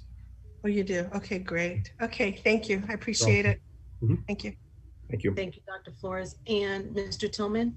Yeah, so Mr. Funches, just to start with, you mentioned the 80 hours in case someone has an illness associated with the COVID-19. I just want to be clear for transparency, that ends September 30th, right? It does end September 30th. I just want to make sure, because we're going to start the school year. I want to make sure employees know that after September 30th, unless the federal government extends it, that ends then.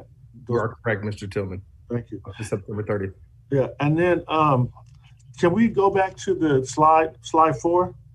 And then I want to commend the superintendent and staff on doing a great job with the opening of summer school. But I think summer school really showed us some of the issues and concerns in opening up in August. And I've talked to some teachers, and I just want to make sure, because the presentation sounded like everything was done. But I've heard from some teachers that they're having problems finding some of their furniture. Is that the case? So Sam, if you can jump in on that, and then I'll talk about what we'll do in terms of after action review, Mr. Tillman, for summer school.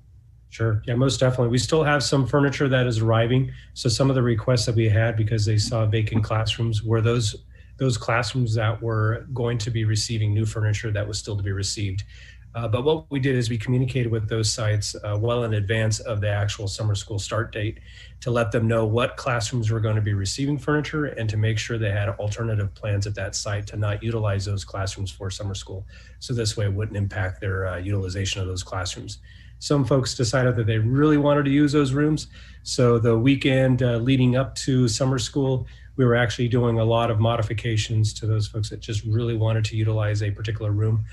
So we did do some modifications last minute just before the impact of summer school. But those, as of Monday of the first day of summer school, vacant classrooms were still receiving new furniture. Well, I guess that's not my question. My question is, I'm hearing from teachers that when they go back to their classroom, that number one, that the furniture that left their classroom wasn't totally marked.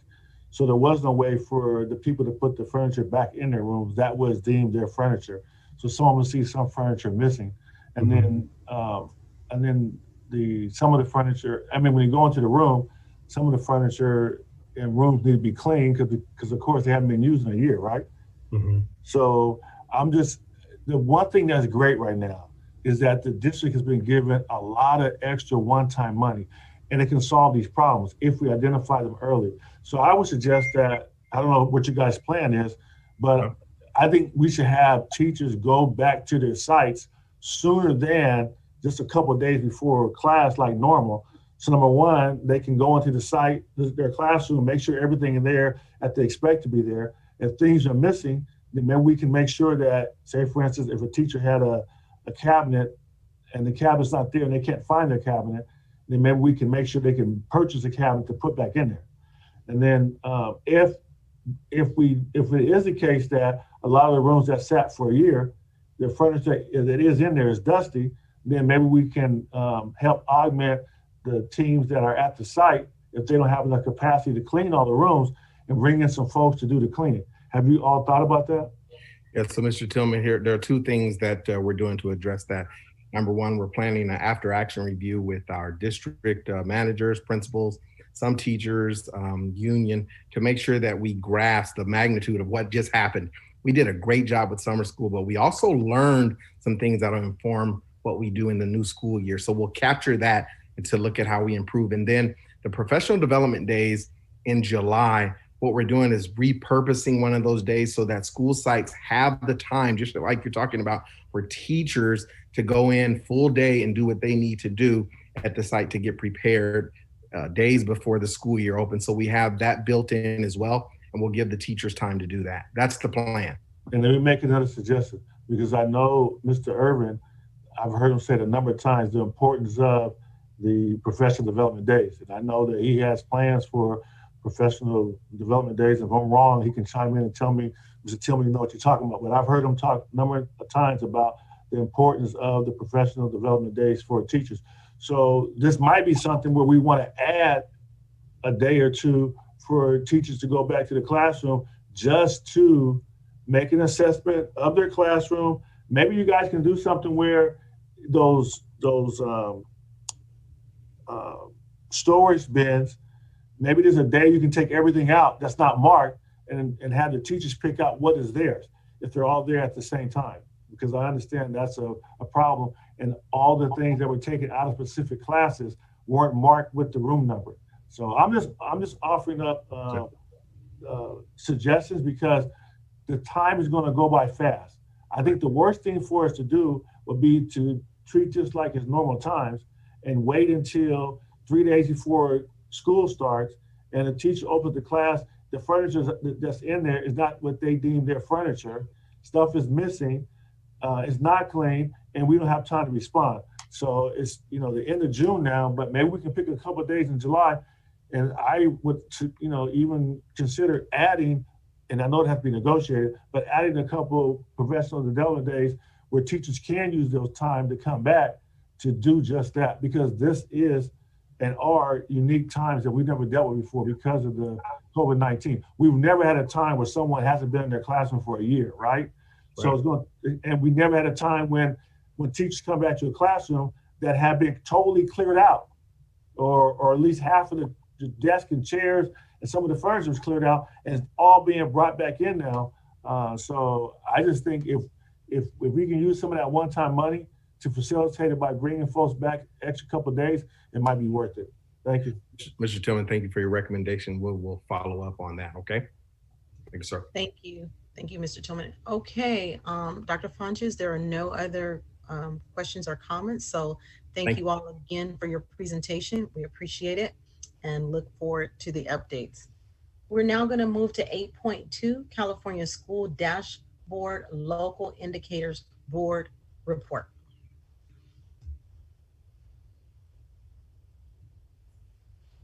So board, in front of you, you have the local indicators report that basically is stating that our local indicators will stay the same for the new school year because the CASP was suspended for this last year. So our local indicators will be the same ones that we've had in the past. And Mrs. Applegate, was there something you were going to were sharing, or are you just referring to what was? It's just a report. It's not a presentation. Okay, thank you for that. All right, we will now move to 9.0 reports and comments. 9.1, beginning with board member comments.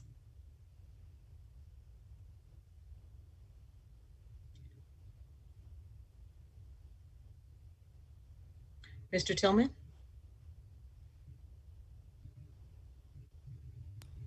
Thank you, Madam President. And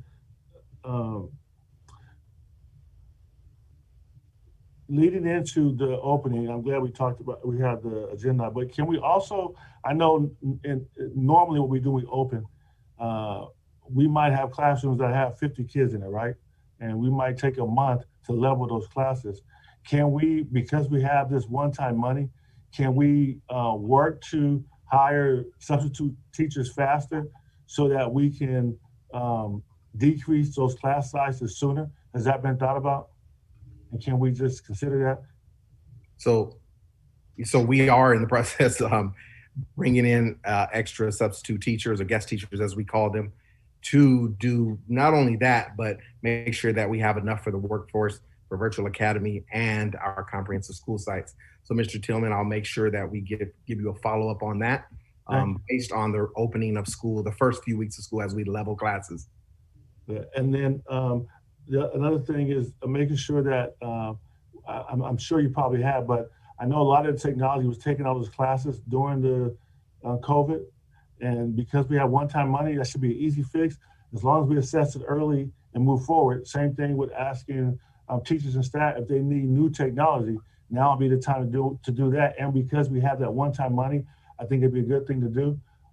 You know, I'm hoping that people are grasping the hundreds of millions of dollars that we've received to mitigate this kind of stuff. I do have a fear that it's not being grasped, you know, because it should be used to make things better for everyone. I want to thank Mr. Irvin for helping solve a problem with some of the busing, because even the transportation was in some mode of thinking about they had to save money and going to eliminate bus stops close to people's houses. That doesn't have to happen because we have one-time money now. I'm not saying it's going to be here forever, but for the next couple of years, we do have additional funding. And someone has to have the wherewithal to say, we have hundreds of millions of dollars to help mitigate the problems caused by COVID-19. And these type of things can be, these problems can be solved easily with that one-time funding. So I hope that those type of discussions are going on now before school starts, to make things a whole lot better when school does start. Thank you very much. Thank you, Mr. Tillman. Dr. Flores?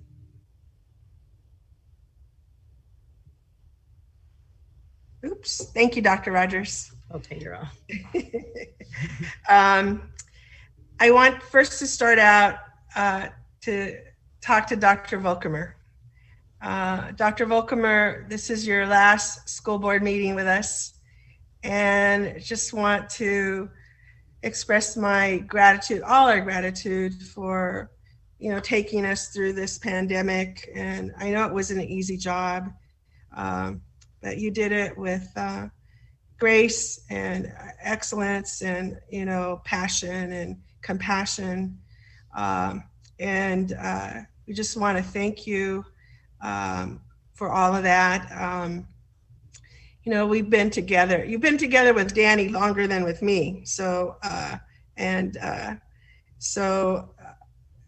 we know you pretty well. And so, well, you'll be missed, but we also think you deserve your retirement to be with your wife and your family and go do all the things that you love to do and so forth. So just from my bottom of my heart, I just want to thank you. I also want to thank the Honorable Mayra Ceballos, our colleague, and give her congratulations for graduating from Cal State San Bernardino with her master's and her school psychologist certification credential. That is no small feat. And so just, you know, want to congratulate you. And that's amazing. That's amazing, amazing. And I just look forward to, you know, your career and of course, helping many, many, many kids and so forth. And I guess I have an ask, and it's related to Mr. Tillman's, you know, and also I had a parent reach out to me about transportation and busing. And Madam President, I would like us to review the busing policy so that we can take a look at it and see, you know, how we can revise it to mitigate some of the issues and so forth, that we can look at it. And so that is one of our responsibilities in reviewing policies and also working with our administrators and staff and Mr. Irvin. And then lastly, I just want to give a big shout out to all of us. And I really want to thank you, Dr. Rogers, for the comments you made on Friday at our 2020 graduation. And Mr. Tillman, you weren't there, but you're the one that spurred us on to, you know, provide a 2020 graduation, in-person graduation if we could. You would have just loved it. There was like 800 kids there. And I just, and there's a picture. Okay, keep showing it, David. Beautiful. It's just beautiful. Show the next one, David. And here we are, you know, giving out. There's Dr. Rodriguez, and I think, who is that? Okay, here's another graduate. All the colors were there, all the kids' colors from their schools. It was just magical. And you can tell, you could feel the love. You could feel they were just so happy. The parents were happy. And I just want to thank, here's one of the valedictorians. I just want to thank Mrs. Applegate and Mr.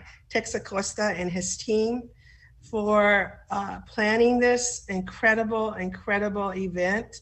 It was spectacular. And I do believe they only had 3 weeks to do it, but they hit a grand slam. And so it was just beautiful. So Dr. Hill was there, Miss Medina was there, I was there, and Dr. Rogers was there, and Dr. Wyatt. So it was just, you would have loved it, Mr. Tillman. I sent you a little sarcastic note, but. Well, worse for me, I saw my neighbor coming down in cap and gown. She said, "Where were you?" And I felt horrible. But. Oh yeah, but it was beautiful. You would have loved it. So I just want to end with that, Madam President. Thank you. And Dr. Wyatt. Well, thank you, Madam President. Thank you, Dr. Flores. That was really a segue into my first comment. And I think you left out a special someone that you know as well that helped coordinate the 2020 graduation. So you might want to give her a little shout out too, which is your daughter, who did a wonderful job. And, you know, I'm glad that you gave Mr. Tillman a little bit of a grilling there. I'm sure he had a very important reason that he wasn't there. I mean, extremely important, because I know Mr. Tillman wanted to be there.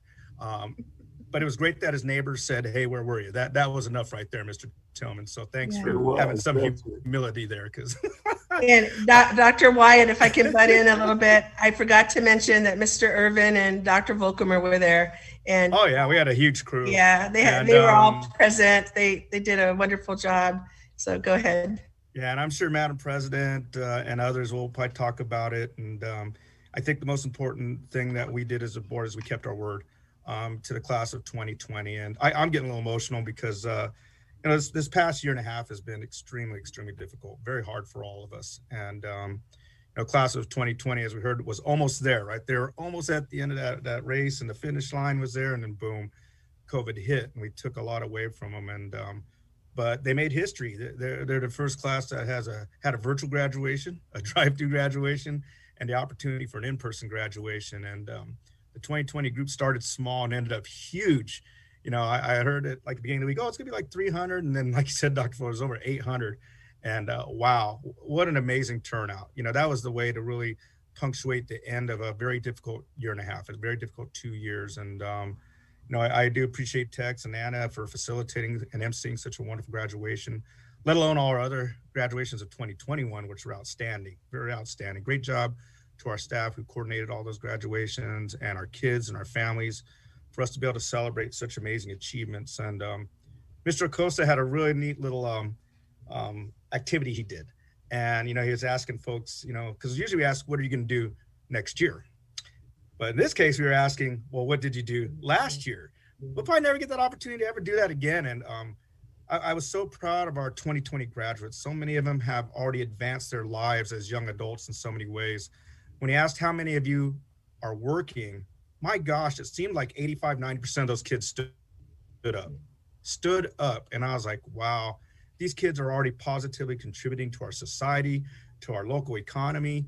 Plus they're going to school on top of all that. And so that was just amazing that he did that. And, you know, I applaud him for such an amazing activity to see what our 2020 students have done in a very short period of time. And I think we all have a lot to be proud of in regards to our students from San Bernardino City Unified. They're out there making a lot of great things happen. Personally, I just want to thank Police Chief Paulino and his officers and department for providing outstanding services to our San Bernardino County Superintendent of Schools graduation ceremony. This is about the 3rd or 4th year they've done it, maybe more, 4 or 5. And they've done a class act professional job every darn time and without incident. I just want to thank you, Chief, to you and your staff for always representing San Bernardino City Unified School District in an exemplary and professional manner, but also keeping our kids and our staff safe at our graduation for the county schools. So thank you for that.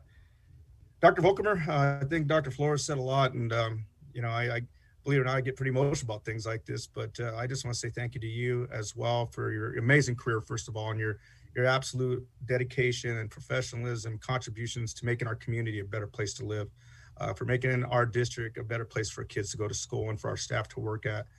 You're an absolutely incredible mentor. I wish I had even more time to spend with you, selfishly, just to learn from you. So thank you for everything that you've done. I'm excited for you and your amazing next life in retirement. I know you have lots of beautiful grandbabies and children to just spend your time with. So what a great way to go out and just enjoy life. So thank you, Dr. Volkemer, for everything. And then, you know, folks, just like I said, this past year and a half and 2 years has been very difficult. You know, I want to applaud our staff and our kids and our families for being resilient. You know, we use that word quite often, but boy, did we prove that these past 2 years. You know, I hate the word pivot, but boy, we didn't just pivot. We transformed how we educate kids and how we teach as well. So it's been a long time coming to come back to quote unquote norm. I don't know if we'll ever go back to normal again, because I think we've learned a lot and advanced our technology and our ability to teach and educate kids.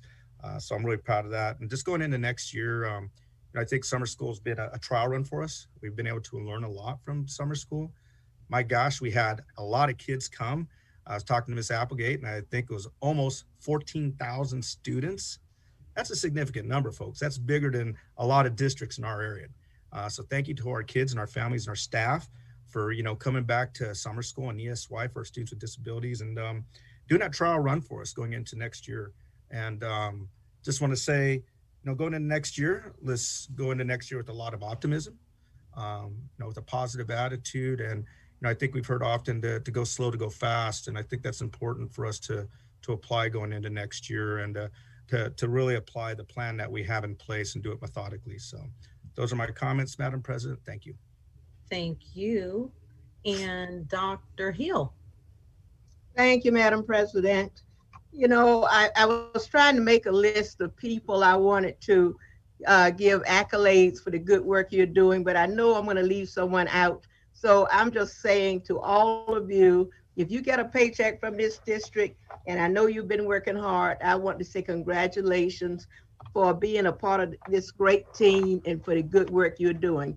We are proud of you. Dr. Volkmer and all retirees, we wish you the best. As you know, I flunked twice. I hope you do better than I did. So wishing you the best. Just go out there and enjoy and do some things that you wish you'd had time to do before now. But congratulations to all of you. You deserve it. I want to also say congratulations, and I hope I'm not taking Mr. Irvin's thunder, to the Crystal and Golden Apple Award winners. We appreciate you and the good work you have done. But in addition to you, I want to say congratulations to our students and staff members, especially our sports teams and others who've gone into competition with others. And I had an opportunity to attend, I know it was at least 10 graduations. In fact, my cap and gown has spent more time in my car than I have, but I know I only have to pull it out one more time for summer school.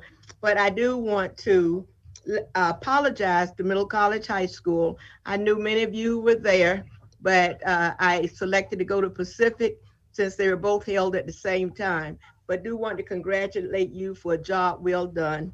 And with that, I'm so proud to be on this board for my 10th year. And we are doing some marvelous things, and I can see them only getting better. So with our teams, and that's everybody, those who are working out on the campuses, on the grounds, in the classroom, at the district level, just want to say to you, thank you for just a marvelous job. And, you know, together we can. Thank you. And for those I didn't wish Happy Father's Day to at our last meeting, I'm wishing you a belated Happy Father's Day. Thank you. Thank you, Dr. Hill. And Ms. Rosas Medina? Yes, so what I did is I uploaded a picture of the graduation. I just wanted to share really quickly this was the class of 2020. And one of the students that walked by had his name, which if I can see in the picture, I mean, it was important to see. Everyone was excited and really happy with all the things that was going on. We came back and you got to see their friends that they hadn't seen in a while. And this cap actually says, I'm standing here today because you helped me find my way. And I know it's conversations of the district, of our parents and our family. But I also want to, congratulate our district too, because we made sure we put every effort. And I again, with what was said earlier, Mr. Tillman, thank you so much for pushing that as well. And all the board and staff, it was a beautiful ceremony, I have to say. And Tex Costa did an amazing job. Anna, everybody, the whole team did an amazing job. And just seeing the excitement and being there and so forth, it was really nice. I also wanted to say that I was at the Juneteenth. It was at the family, it was at New Hope Life Center. Yeah, New Hope, and it was through COPE. There was a collaboration with ICUC. It was the Sierra Club. There were so many different organizations that were there. It was really fun, and it was not just about getting to see people and having great food, but it was also recognizing Juneteenth as a national holiday as well, now that the proclamation came through with President Biden. So I'm really excited that this is something that we're pushing forward, we need to do. I know this is also Pride Month, but we also have to make sure that Juneteenth, throughout the district, there's a way that we can celebrate this and do education across the board for all of our students to really understand that this is the true Independence Day, because you cannot celebrate freedom when not everybody was free, when the July 4th comes up. So not everyone was free, and I think this is a great way to recognize. So it was really fun. Dr. Rogers was there. Many people were there. I'm trying to see who else might have been from the school district, but yes, it was exciting. I also wanted to again thank all the students that came and spoke during the recognition item 2.1 for Pride Month. It was wonderful to hear the stories. I know I said it before. I just want to make sure I say it again. Thank you, everyone, and happy belated Father's Day as well. Thank you. Oh, wait, and Dr. Volkermer, I cannot thank you enough for your patience. I know you're in a position that none of us, we as board members, we ask for things, we sometimes bicker, but at the end of the day, the amount of the way you communicated, especially to me personally, has made a huge difference. And I wanted to thank you. We're definitely going to be missing you, but you are on your way to retirement, well deserved. I hope there's a way where we can bring you back in other capacities. I know that we're working with our retired employees and so forth. So hopefully we can do something there. Thank you, everyone. Thank you. And Ms. Ceballos. Thank you, Madam President. So just really quickly again, just kind of want to ditto with what everybody has already said. I just want to say thank you to all of the staff, employees, teachers for this last year in particular, but the last 2 years, and also express my farewells to Dr. Volkermer. I didn't get a lot of time to work with him, but the short amount of time that I did get, I really appreciated your guidance and bringing me on board. So I really do appreciate you and wish you the best in retirement. Also, thank you everyone for the congratulations. I, unlike Mr. Tillman, was very, very sad that I was not able to attend the 2020 graduate ceremony. I was really bummed. Unfortunately, I was not in town, but I did attend the other graduations, and I was really, really excited to have my first set of graduations, have them be in person. So again, thanks to all of the board for giving our students that the ability to walk that stage and close out their year that way, because it also provided me with that same experience.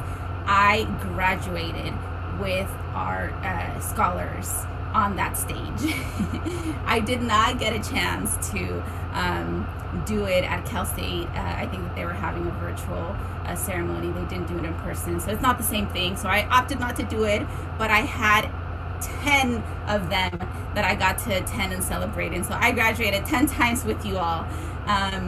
So again, just thank you to everyone, and I really look forward to this upcoming year.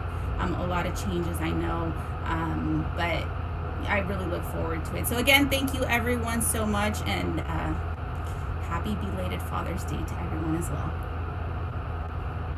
Thank you, Ms. Ceballos, and congratulations to you as well. I know the feeling.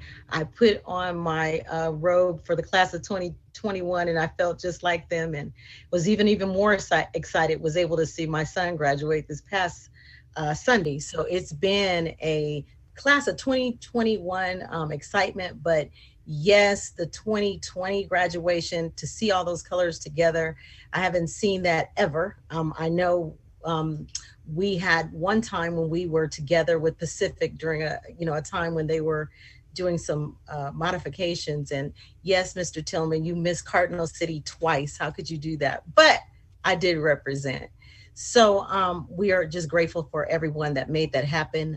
It's easy to make a recommendation, but someone has to make it happen. And it was a stellar job. And so we so much appreciate that.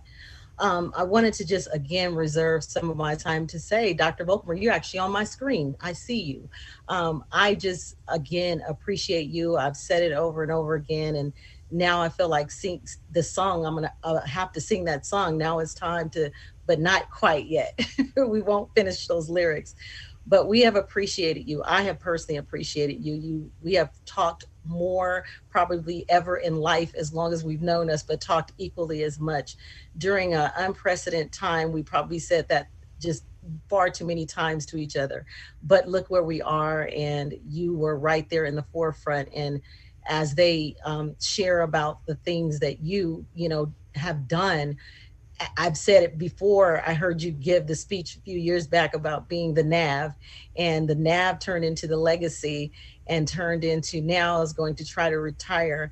And I just appreciate. I know you know a lot. You've learned, and you know, and you've been in education forever. But I will never forget that I had the opportunity to teach you something that you didn't know, and that was how to use FaceTime by accident, but you did learn, and I won't forget that. But you have been stellar, and we appreciate you so very, very much. I watched you on every graduation create education plans right on the spot for every graduate to ensure that if they didn't know where they were going, ultimately in the 2 seconds that you spent with them, they knew where they were going to go. So again, just appreciate you, celebrate you, and just look forward to seeing more of what you will be doing in the future. And then lastly, just to your point, Dr. Flores, I definitely have reached out to Superintendent Irving as well to revisit the policy around transportation. And so we definitely should be hearing that information coming forth really, really soon. So thank you all. And those are my comments. And we're now going to go to 9.2, Superintendent and staff. Yeah, just a couple of things. One, I'll be sending out my superintendent entry plan to the board for review. And I'll probably put it in the board update. And then at that point, I'll have a conversation about sharing it with the general public. And then being that is Dr. Volkemer's last day, the staff will, the assistant suits wants to make some comments, and then we're going to turn it over to Harold since this is Dr. Volkemer's is his last board meeting. I'll turn it over and start with Dr. Menares. Thank you, Superintendent Irvin. So Dr. Volkemer, I knew when this day would come years ago when I started hearing that you were getting ready for retirement, that it would be like a really big to do, right? Because you've been in the district for as long as you've been. I can't go anywhere with you where someone doesn't know you and knows you well. And they don't just like know you, they know you well. So to be doing this virtually just feels a little anticlimactic, but it is what it is. I want to personally thank you for being such a great mentor, for stepping in when Dr. Marsden left us, but doing such a great job.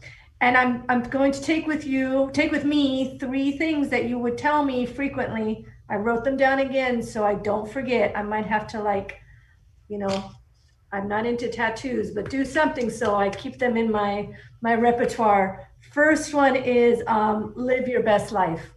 So you're really good at doing that. You show us how to do it on a regular. I probably didn't say it exactly the way you say it, but I know that's what you mean. So anything we're doing to live our best life, doing that. So that's one of the things. The other one that I know for certain is everything is temporary. So remembering that when things just start to feel like they're bigger than you can handle, it's all temporary. And then finally, I use my own words in it, but you model it all the time. All the time you model the importance of the people, and that people make the difference. And the people make the difference because we're here to serve students, children, right? And so I want to again thank you. I'm so grateful that somehow I ended up in San Bernardino City Unified, and somehow I got to work under you and learn with and from you. And you're going to be missed, but I still have your cell number. So now you may not remember how to respond back because we all know technology is not your greatest suit. That's a little bit of a roast there in a public setting. There you go. But anyway, you deserve it. Your family deserves to have you 100%. And I know you're looking forward to being grandpapa. So thank you for everything. I think I'll turn it over to Dr. Funches.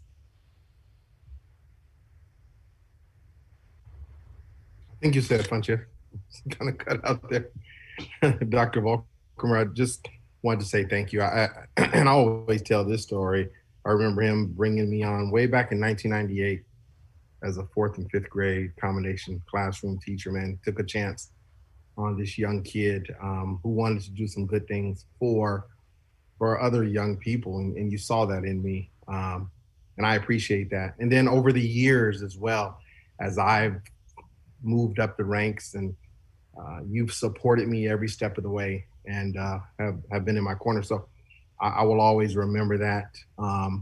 And there's one thing that is consistent about your leadership, and that's bringing calm to any circumstance or situation.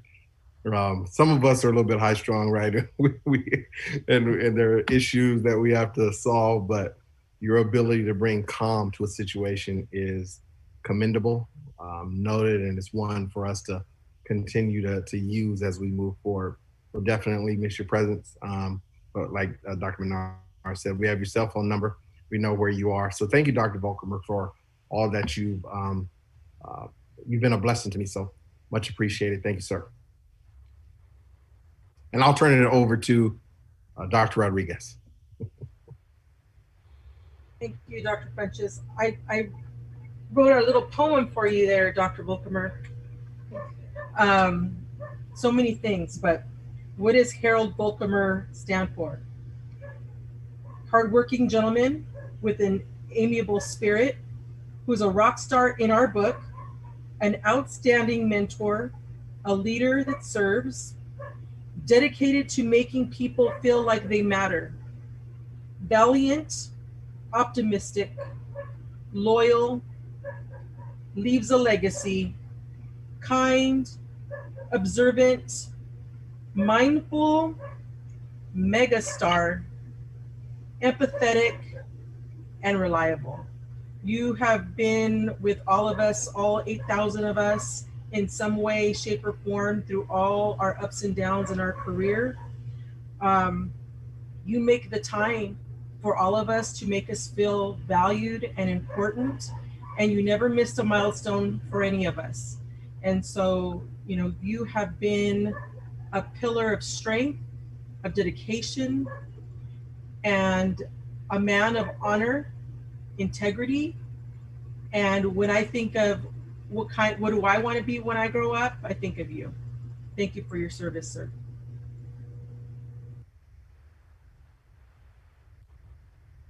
Mrs. Applegate. Thank you. So Dr. Volker, it's been over, well, close to 30 years probably early on. And you were one of the very first people that really believed in me.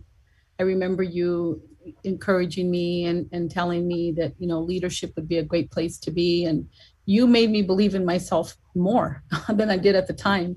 And I thank you so much for that. And I also know that all along, not only my career, but as Sandra has said, everyone's career, you have been there to guide us and to look out for us and to be that crucial lookout. I remember when I was at Lincoln as a new VP, running around in heels, which I quickly learned don't wear heels to Lincoln because of the huge campus. You would come and you would check on me, and I thought, my gosh, he is so busy. He's an assistant superintendent, but he would find time to come and check on me. Are you okay? How are things going? Because, you know, it was a very large school at the time, over 1,400 kids back in those days. So I know you have that personal touch with so many of us, and we all feel it. And we're going to miss you very, very much, because you would take time out of your day to make sure that we were okay. And that's what made it San Bernardino a great place to work. You've been that constant force, and you've been that constant person to look out for us. And I will try and remember what you tell me about taking care of myself, because you've also been pushing all of us to make sure that we have life balance. And it means a lot that it meant that much to you as our boss, you know, for us to have that balance in our lives. So I will hear that little voice telling me to go back to do what I need to do to take care of myself. And I'll try to be a little bit more obedient, but thank you for everything. I really appreciate you being my mentor all these years. We're definitely going to miss you, but you're going to love being a grandparent. You're going to something fantastic. It's a whole other world that you're going to really enjoy. So enjoy your retirement. Thank you. Dr. Volker, I'm sorry, I just want to add that I really appreciate how much you made me feel like I mattered. You know, you could be that to every single person that you worked with, but you also were that for me. So whenever we would be in a group and you would talk to me, I felt like I was the only person in the room. And that's a rare gift, to be able to make people feel they matter that much. I'm really going to miss hearing about all of your micro adventures. And I certainly see that as a challenge for myself to go out and, as Rachel shared, live my best life. And I know that your example is one that will certainly challenge us all to do better in that regard. And I just really want to thank you for your leadership. Calm is a good word. Caring is also a really good word. And I've felt both of them from you this year. So thank you so much.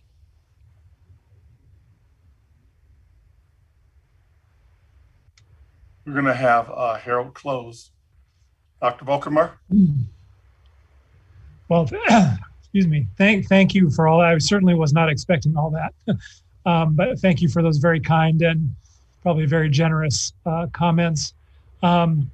It's hard to believe that this is the last one of, you know, what I've calculated to be pretty close to 500 board meetings as a cabinet member.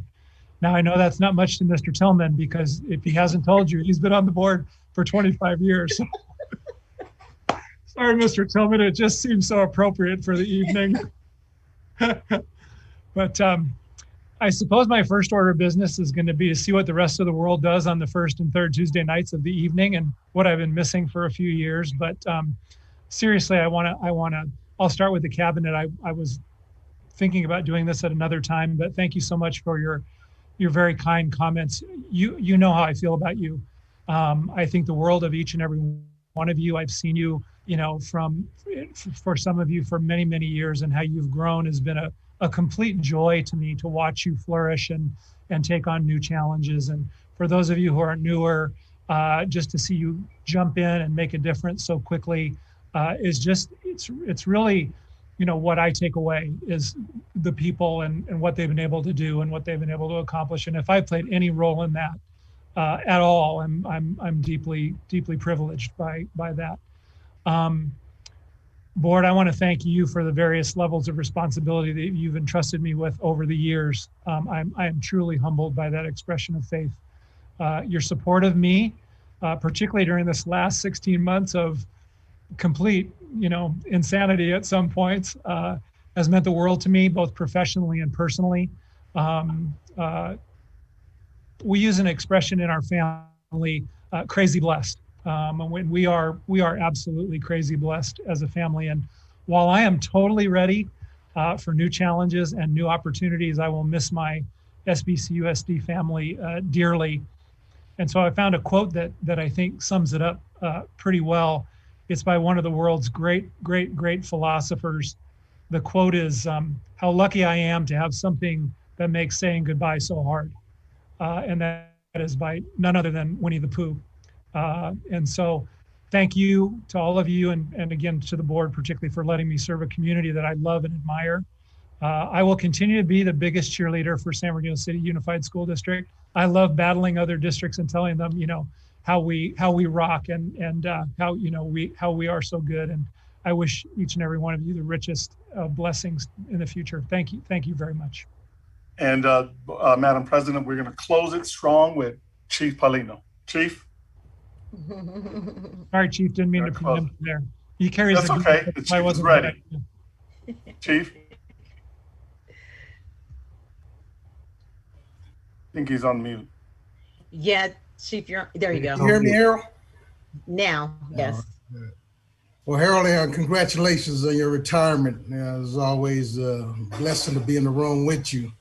You know, Confucius says that when you're a warrior, you utilize time and patience. Been in the room when you've been at war to make sure that our kids get educated. So it's always a blessing to be in the room with those that make sure that they do the right things for our kids. And Harold, you know, said Proverbs say, "I am because you are," and you've always rooted me on in terms of my work. I know every so often there's those that run from the popo. However, you've always stood beside us. And by the way, you have to make sure that you come back to run your leg to Baker to Vegas, because I'm not running it. So you make sure that you come back. Yeah. However, I'll leave you with this quote. It says that it's two powerful warriors, which is patience and time, and you've utilized them effectively. As they say, I'm in Warriors land. Godspeed, my friend, and God bless you and keep you. Thank you. Thank you. Wow. You're on mute, Doc. That's all the comments we have this evening. All right, thank you so much. And we are now going to move to 10.0. Am I right? Yeah, 10.0, consent items. So moved. Second. Second. Been moved and second. Are there any? Yes, I think let me just to make sure. I think my son works. I just don't want to risk voting on it and not be completely sure for 10 point. Let's see here. It was for cyber tech. It was, my notes just disappeared on me. It was 10.21 and 10.22. Okay, so we're going to pull 1021 and 1022. And I'm just going to abstain on that one, Rob. Okay, yeah. All right. If there's no Madam President. Okay, I'm listening. 10.68. I serve on the board of community hospital. There is no cost involved, but I don't know if I need to exclude myself from that or not. Okay, so you will abstain from that one. Okay, thank you. Madam President. Yes. This is Scott. 10.41, I need to recuse. I am an employee of SBCSS. Okay, 10.41. Are there any others to pull? All right, if not, we'll go ahead and vote on the remainder. Dr. Hill? Aye. Dr. Wyatt? Aye. Ms. Rosales Medina? Aye. Mr. Tillman? Aye. Dr. Flores? Aye. Ms. Ceballos? Aye. And Dr. Dowdy Rogers, aye. Motion carried. All right, we will now revisit 10.21. And this is where Ms. Rosales Medina will be abstaining. Yeah. Is there a motion? So moved. So moved. Second. All right, it's been moved in second. If there's no further discussion, Dr. Hill? Aye. Dr. Wyatt? Aye. Mr. Tillman? Aye. Dr. Flores? Aye. Ms. Ceballos? Aye. And Dr. Aye. Dowdy Rogers, aye. Motion carried. 10.22, Ms. Rosales Medina will be abstaining also from this one. Is there a motion? So So moved. moved. Second. All right, it's been moved in second. If there's no discussion, then Dr. Hill, Aye. Dr. Wyatt, Aye. Mr. Tillman, Aye. Dr. Flores, Aye. Ms. Ceballos, Aye. and Dr. Dowdy Rogers, aye. Motion carried. 10.68, Dr. Hill will be abstaining from this one. Is there a motion? moved. So moved. Are you second? Okay, it's been moved in second. If there's no discussion, Dr. Wyatt, Aye. Dr. or Ms. Rosales Medina, Aye. Mr. Tillman, Aye. Dr. Flores, Aye. Ms. Ceballos, Aye. and Dr. Dowdy Rogers, aye. Motion carried. And 10.41, Dr. Wyatt will be abstaining from this one. Is there So a motion? moved. All right. Second. Second. All right. It's been moved in second. Thank you so much. Dr. Hill, Aye. Ms. Rosales Medina, Aye. Mr. Tillman, Aye. Dr. Flores, Aye. Ms. Ceballos, Aye. and Dr. Dowdy Rogers, aye. Motion carried. Thank you. We are now at 11.0 action items. 11.1 personnel report number 21 dated June 22nd, 2021. Presented, board. So moved. So moved. Second. All right, it's been moved and second. If there's no further discussion, Dr. Hill. Dr. Aye. Thank you. Dr. Wyatt. Aye. Ms. Rosales Medina. Aye. Mr. Tillman. Aye. Dr. Flores. Aye. Ms. Ceballos. Aye. And Dr. Dowdy Rogers, aye. Motion carried. 11.2, adoption of the 2021-2024 Local Control and Accountability Plan and Federal Addendum. So moved. Second. It's been moved in second. If there is no discussion, I'll take the vote. Dr. Hill. Aye. Dr. Wyatt. Aye. Ms. Rosales Medina. Aye. Mr. Tillman. Aye. Dr. Flores. Aye. Ms. Ceballos. Aye. Dr. Dowdy Rogers, aye. Motion carried. 11.3, approval of the school plan for student achievement 2021-2022. I'm going to recuse myself, Madam President. Okay, Mr. Tillman is recusing himself. Is there a motion? So moved. Second. And Mr. Tillman, you're recusing on 11.3? No, 11.4. I'm sorry. Yeah, that's what I thought. So Thank you're you. not. All right. I heard a second, correct? Yes, I did. Yes. Okay, all right. And if there is no other discussion, I'll go ahead and take the vote. Dr. Hill. Aye. Dr. Wyatt. Aye. Ms. Rosales Medina. Aye. Mr. Tillman. Aye. Dr. Flores. Aye. Ms. Ceballos. Aye. And Dr. Dowdy Rogers, aye. Motion carried. All right, this is 11.4, approval of the memorandum understanding between San Bernardino City Unified School District and Ballington Academy for the Arts of Science, Entrepreneurial High School, Empire Academy, New Vision School, New Vision Middle School, Savant Preparatory Academy of Business, and SOAR Charter Academy for Services. Is there a motion? So moved. Okay, it's been moved. Is there a second? Did I hear a second? Second. All right, it's been moved in second. And if there is no discussion, Dr. Hill. Aye. Dr. Wyatt. Aye. Ms. Rosales Medina. Aye. Dr. Flores. Aye. Ms. Ceballos. Aye. Dr. Dowdy Rogers, aye. Motion carried. All right, 11.5, approval of mileage and cell phone amounts fiscal year 2021-2022. So moved. Second. Been moved in second. If there's no discussion. I do have, I have some questions here. All So right. then, one of my questions is with regards to the mileage, is this up to, or is this something that they would be receiving monthly? For instance, the fixed certificated mileage and the, well, actually all of them, is that up to, or is that fixed?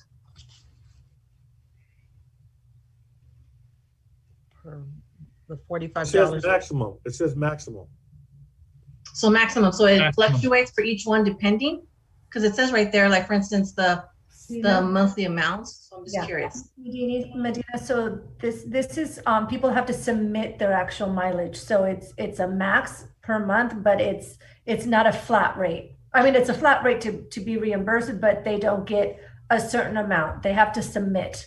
So if they only travel 3 miles for the month, then that's all they are reimbursed for. Oh, okay, so it's not like a monthly allowance, okay. And then the bottom one, which is a cell phone, is that also up, or the maximum, or is that something, just to clarify on that one as well? So that is, they will get reimbursed up to a certain amount. They have to submit their paperwork to show what they pay, and then there's a max that they would get, and that would be monthly. Okay, all right, sounds good, thank you. You're welcome. Madam President, can I follow up? Has anyone ever got reimbursed for $7,000?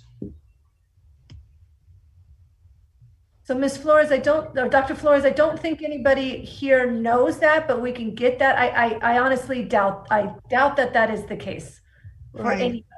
Yeah, that would be, and also I would imagine that nobody has ever submitted up to 13,000. No, and And this is a, we do this every year, and our management submits the paperwork. So this is not a new policy. Okay, because that would be outrageous. It must be a gift of public funds. Right. So, okay, thank you. Yeah, I think that was my concern too, because like, for instance, the cell phone, if someone was to, that would be $583 a month. So how would anyone get to that point? Exactly. But yeah, okay. No, Abigail, it's $7,000 a month. Oh, you know what? You're right. Yeah. I was dividing it by, for some reason, I was seeing it with yearly. Oh my God. No. Is there some way where we can change that? Because that's just outrageous. Yeah, that's ridiculous. Yeah, for some reason, I was calculated by, and you're right, it says monthly, but. That would even be a lot annually.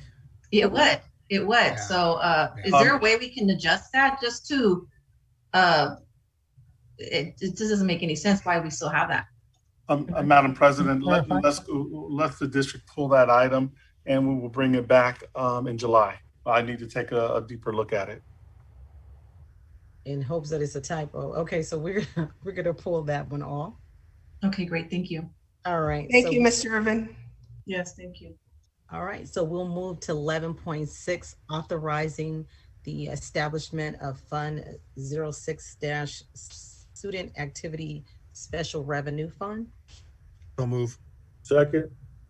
Been moved in second. Is there any discussion? If not, Dr. Hill. Aye. Dr. Wyatt. Aye. Ms. Rosales Medina. Aye. Mr. Tillman. Aye. Dr. Flores. Aye. Ms. Ceballos. Aye. And Dr. Dowdy Rogers, aye. Motion carried.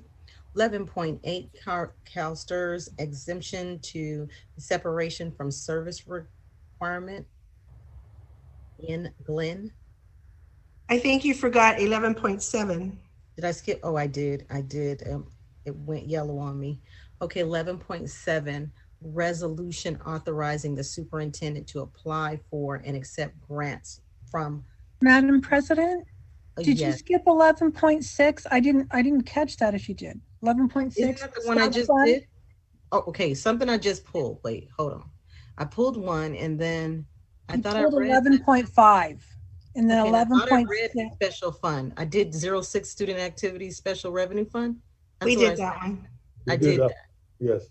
I apologize. I missed that one. Sorry. No, and that's why it went back to yellow and I thought I was back on there. Okay, so now let's move to the next one.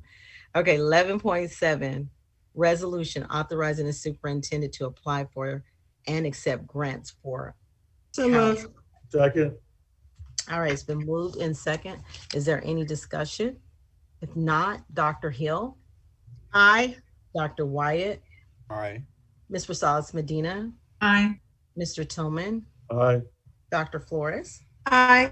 Ms. Ceballos. Aye.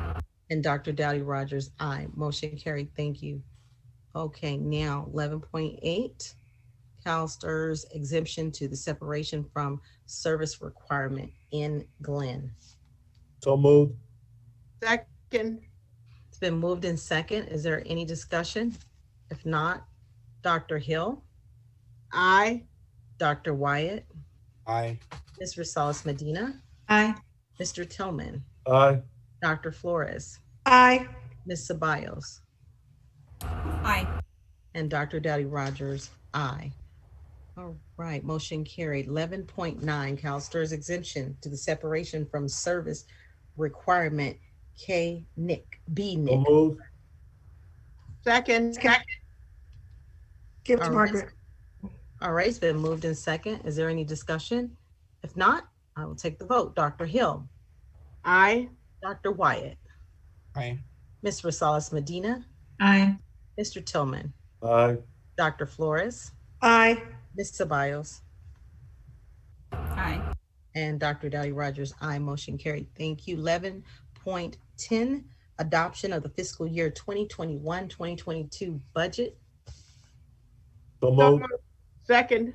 All right, it's been moved in second. If there's no discussion, A Dr. discussion.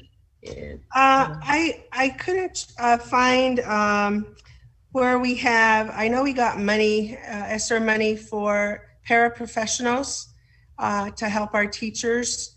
Does somebody know where that is, or can they tell me how much it is that we have allocated for our paraprofessionals, our instructional? It is an aid? answer to Dr. Flores, but I don't know the exact amount. Oh, Harold Sons Yeah. on here. So the amount is $3.8 million, and it's actually located in the budget packet under assumptions on page 20, where it outlines those dollars. Okay. Yes. So that 3.8 covers the current paraprofessionals or additional paraprofessionals? So they're great question. So there's flexibility in the use of those dollars. And so it could cover additional new paraprofessionals, additional time for existing paraprofessionals, or it could cover existing paraprofessional costs.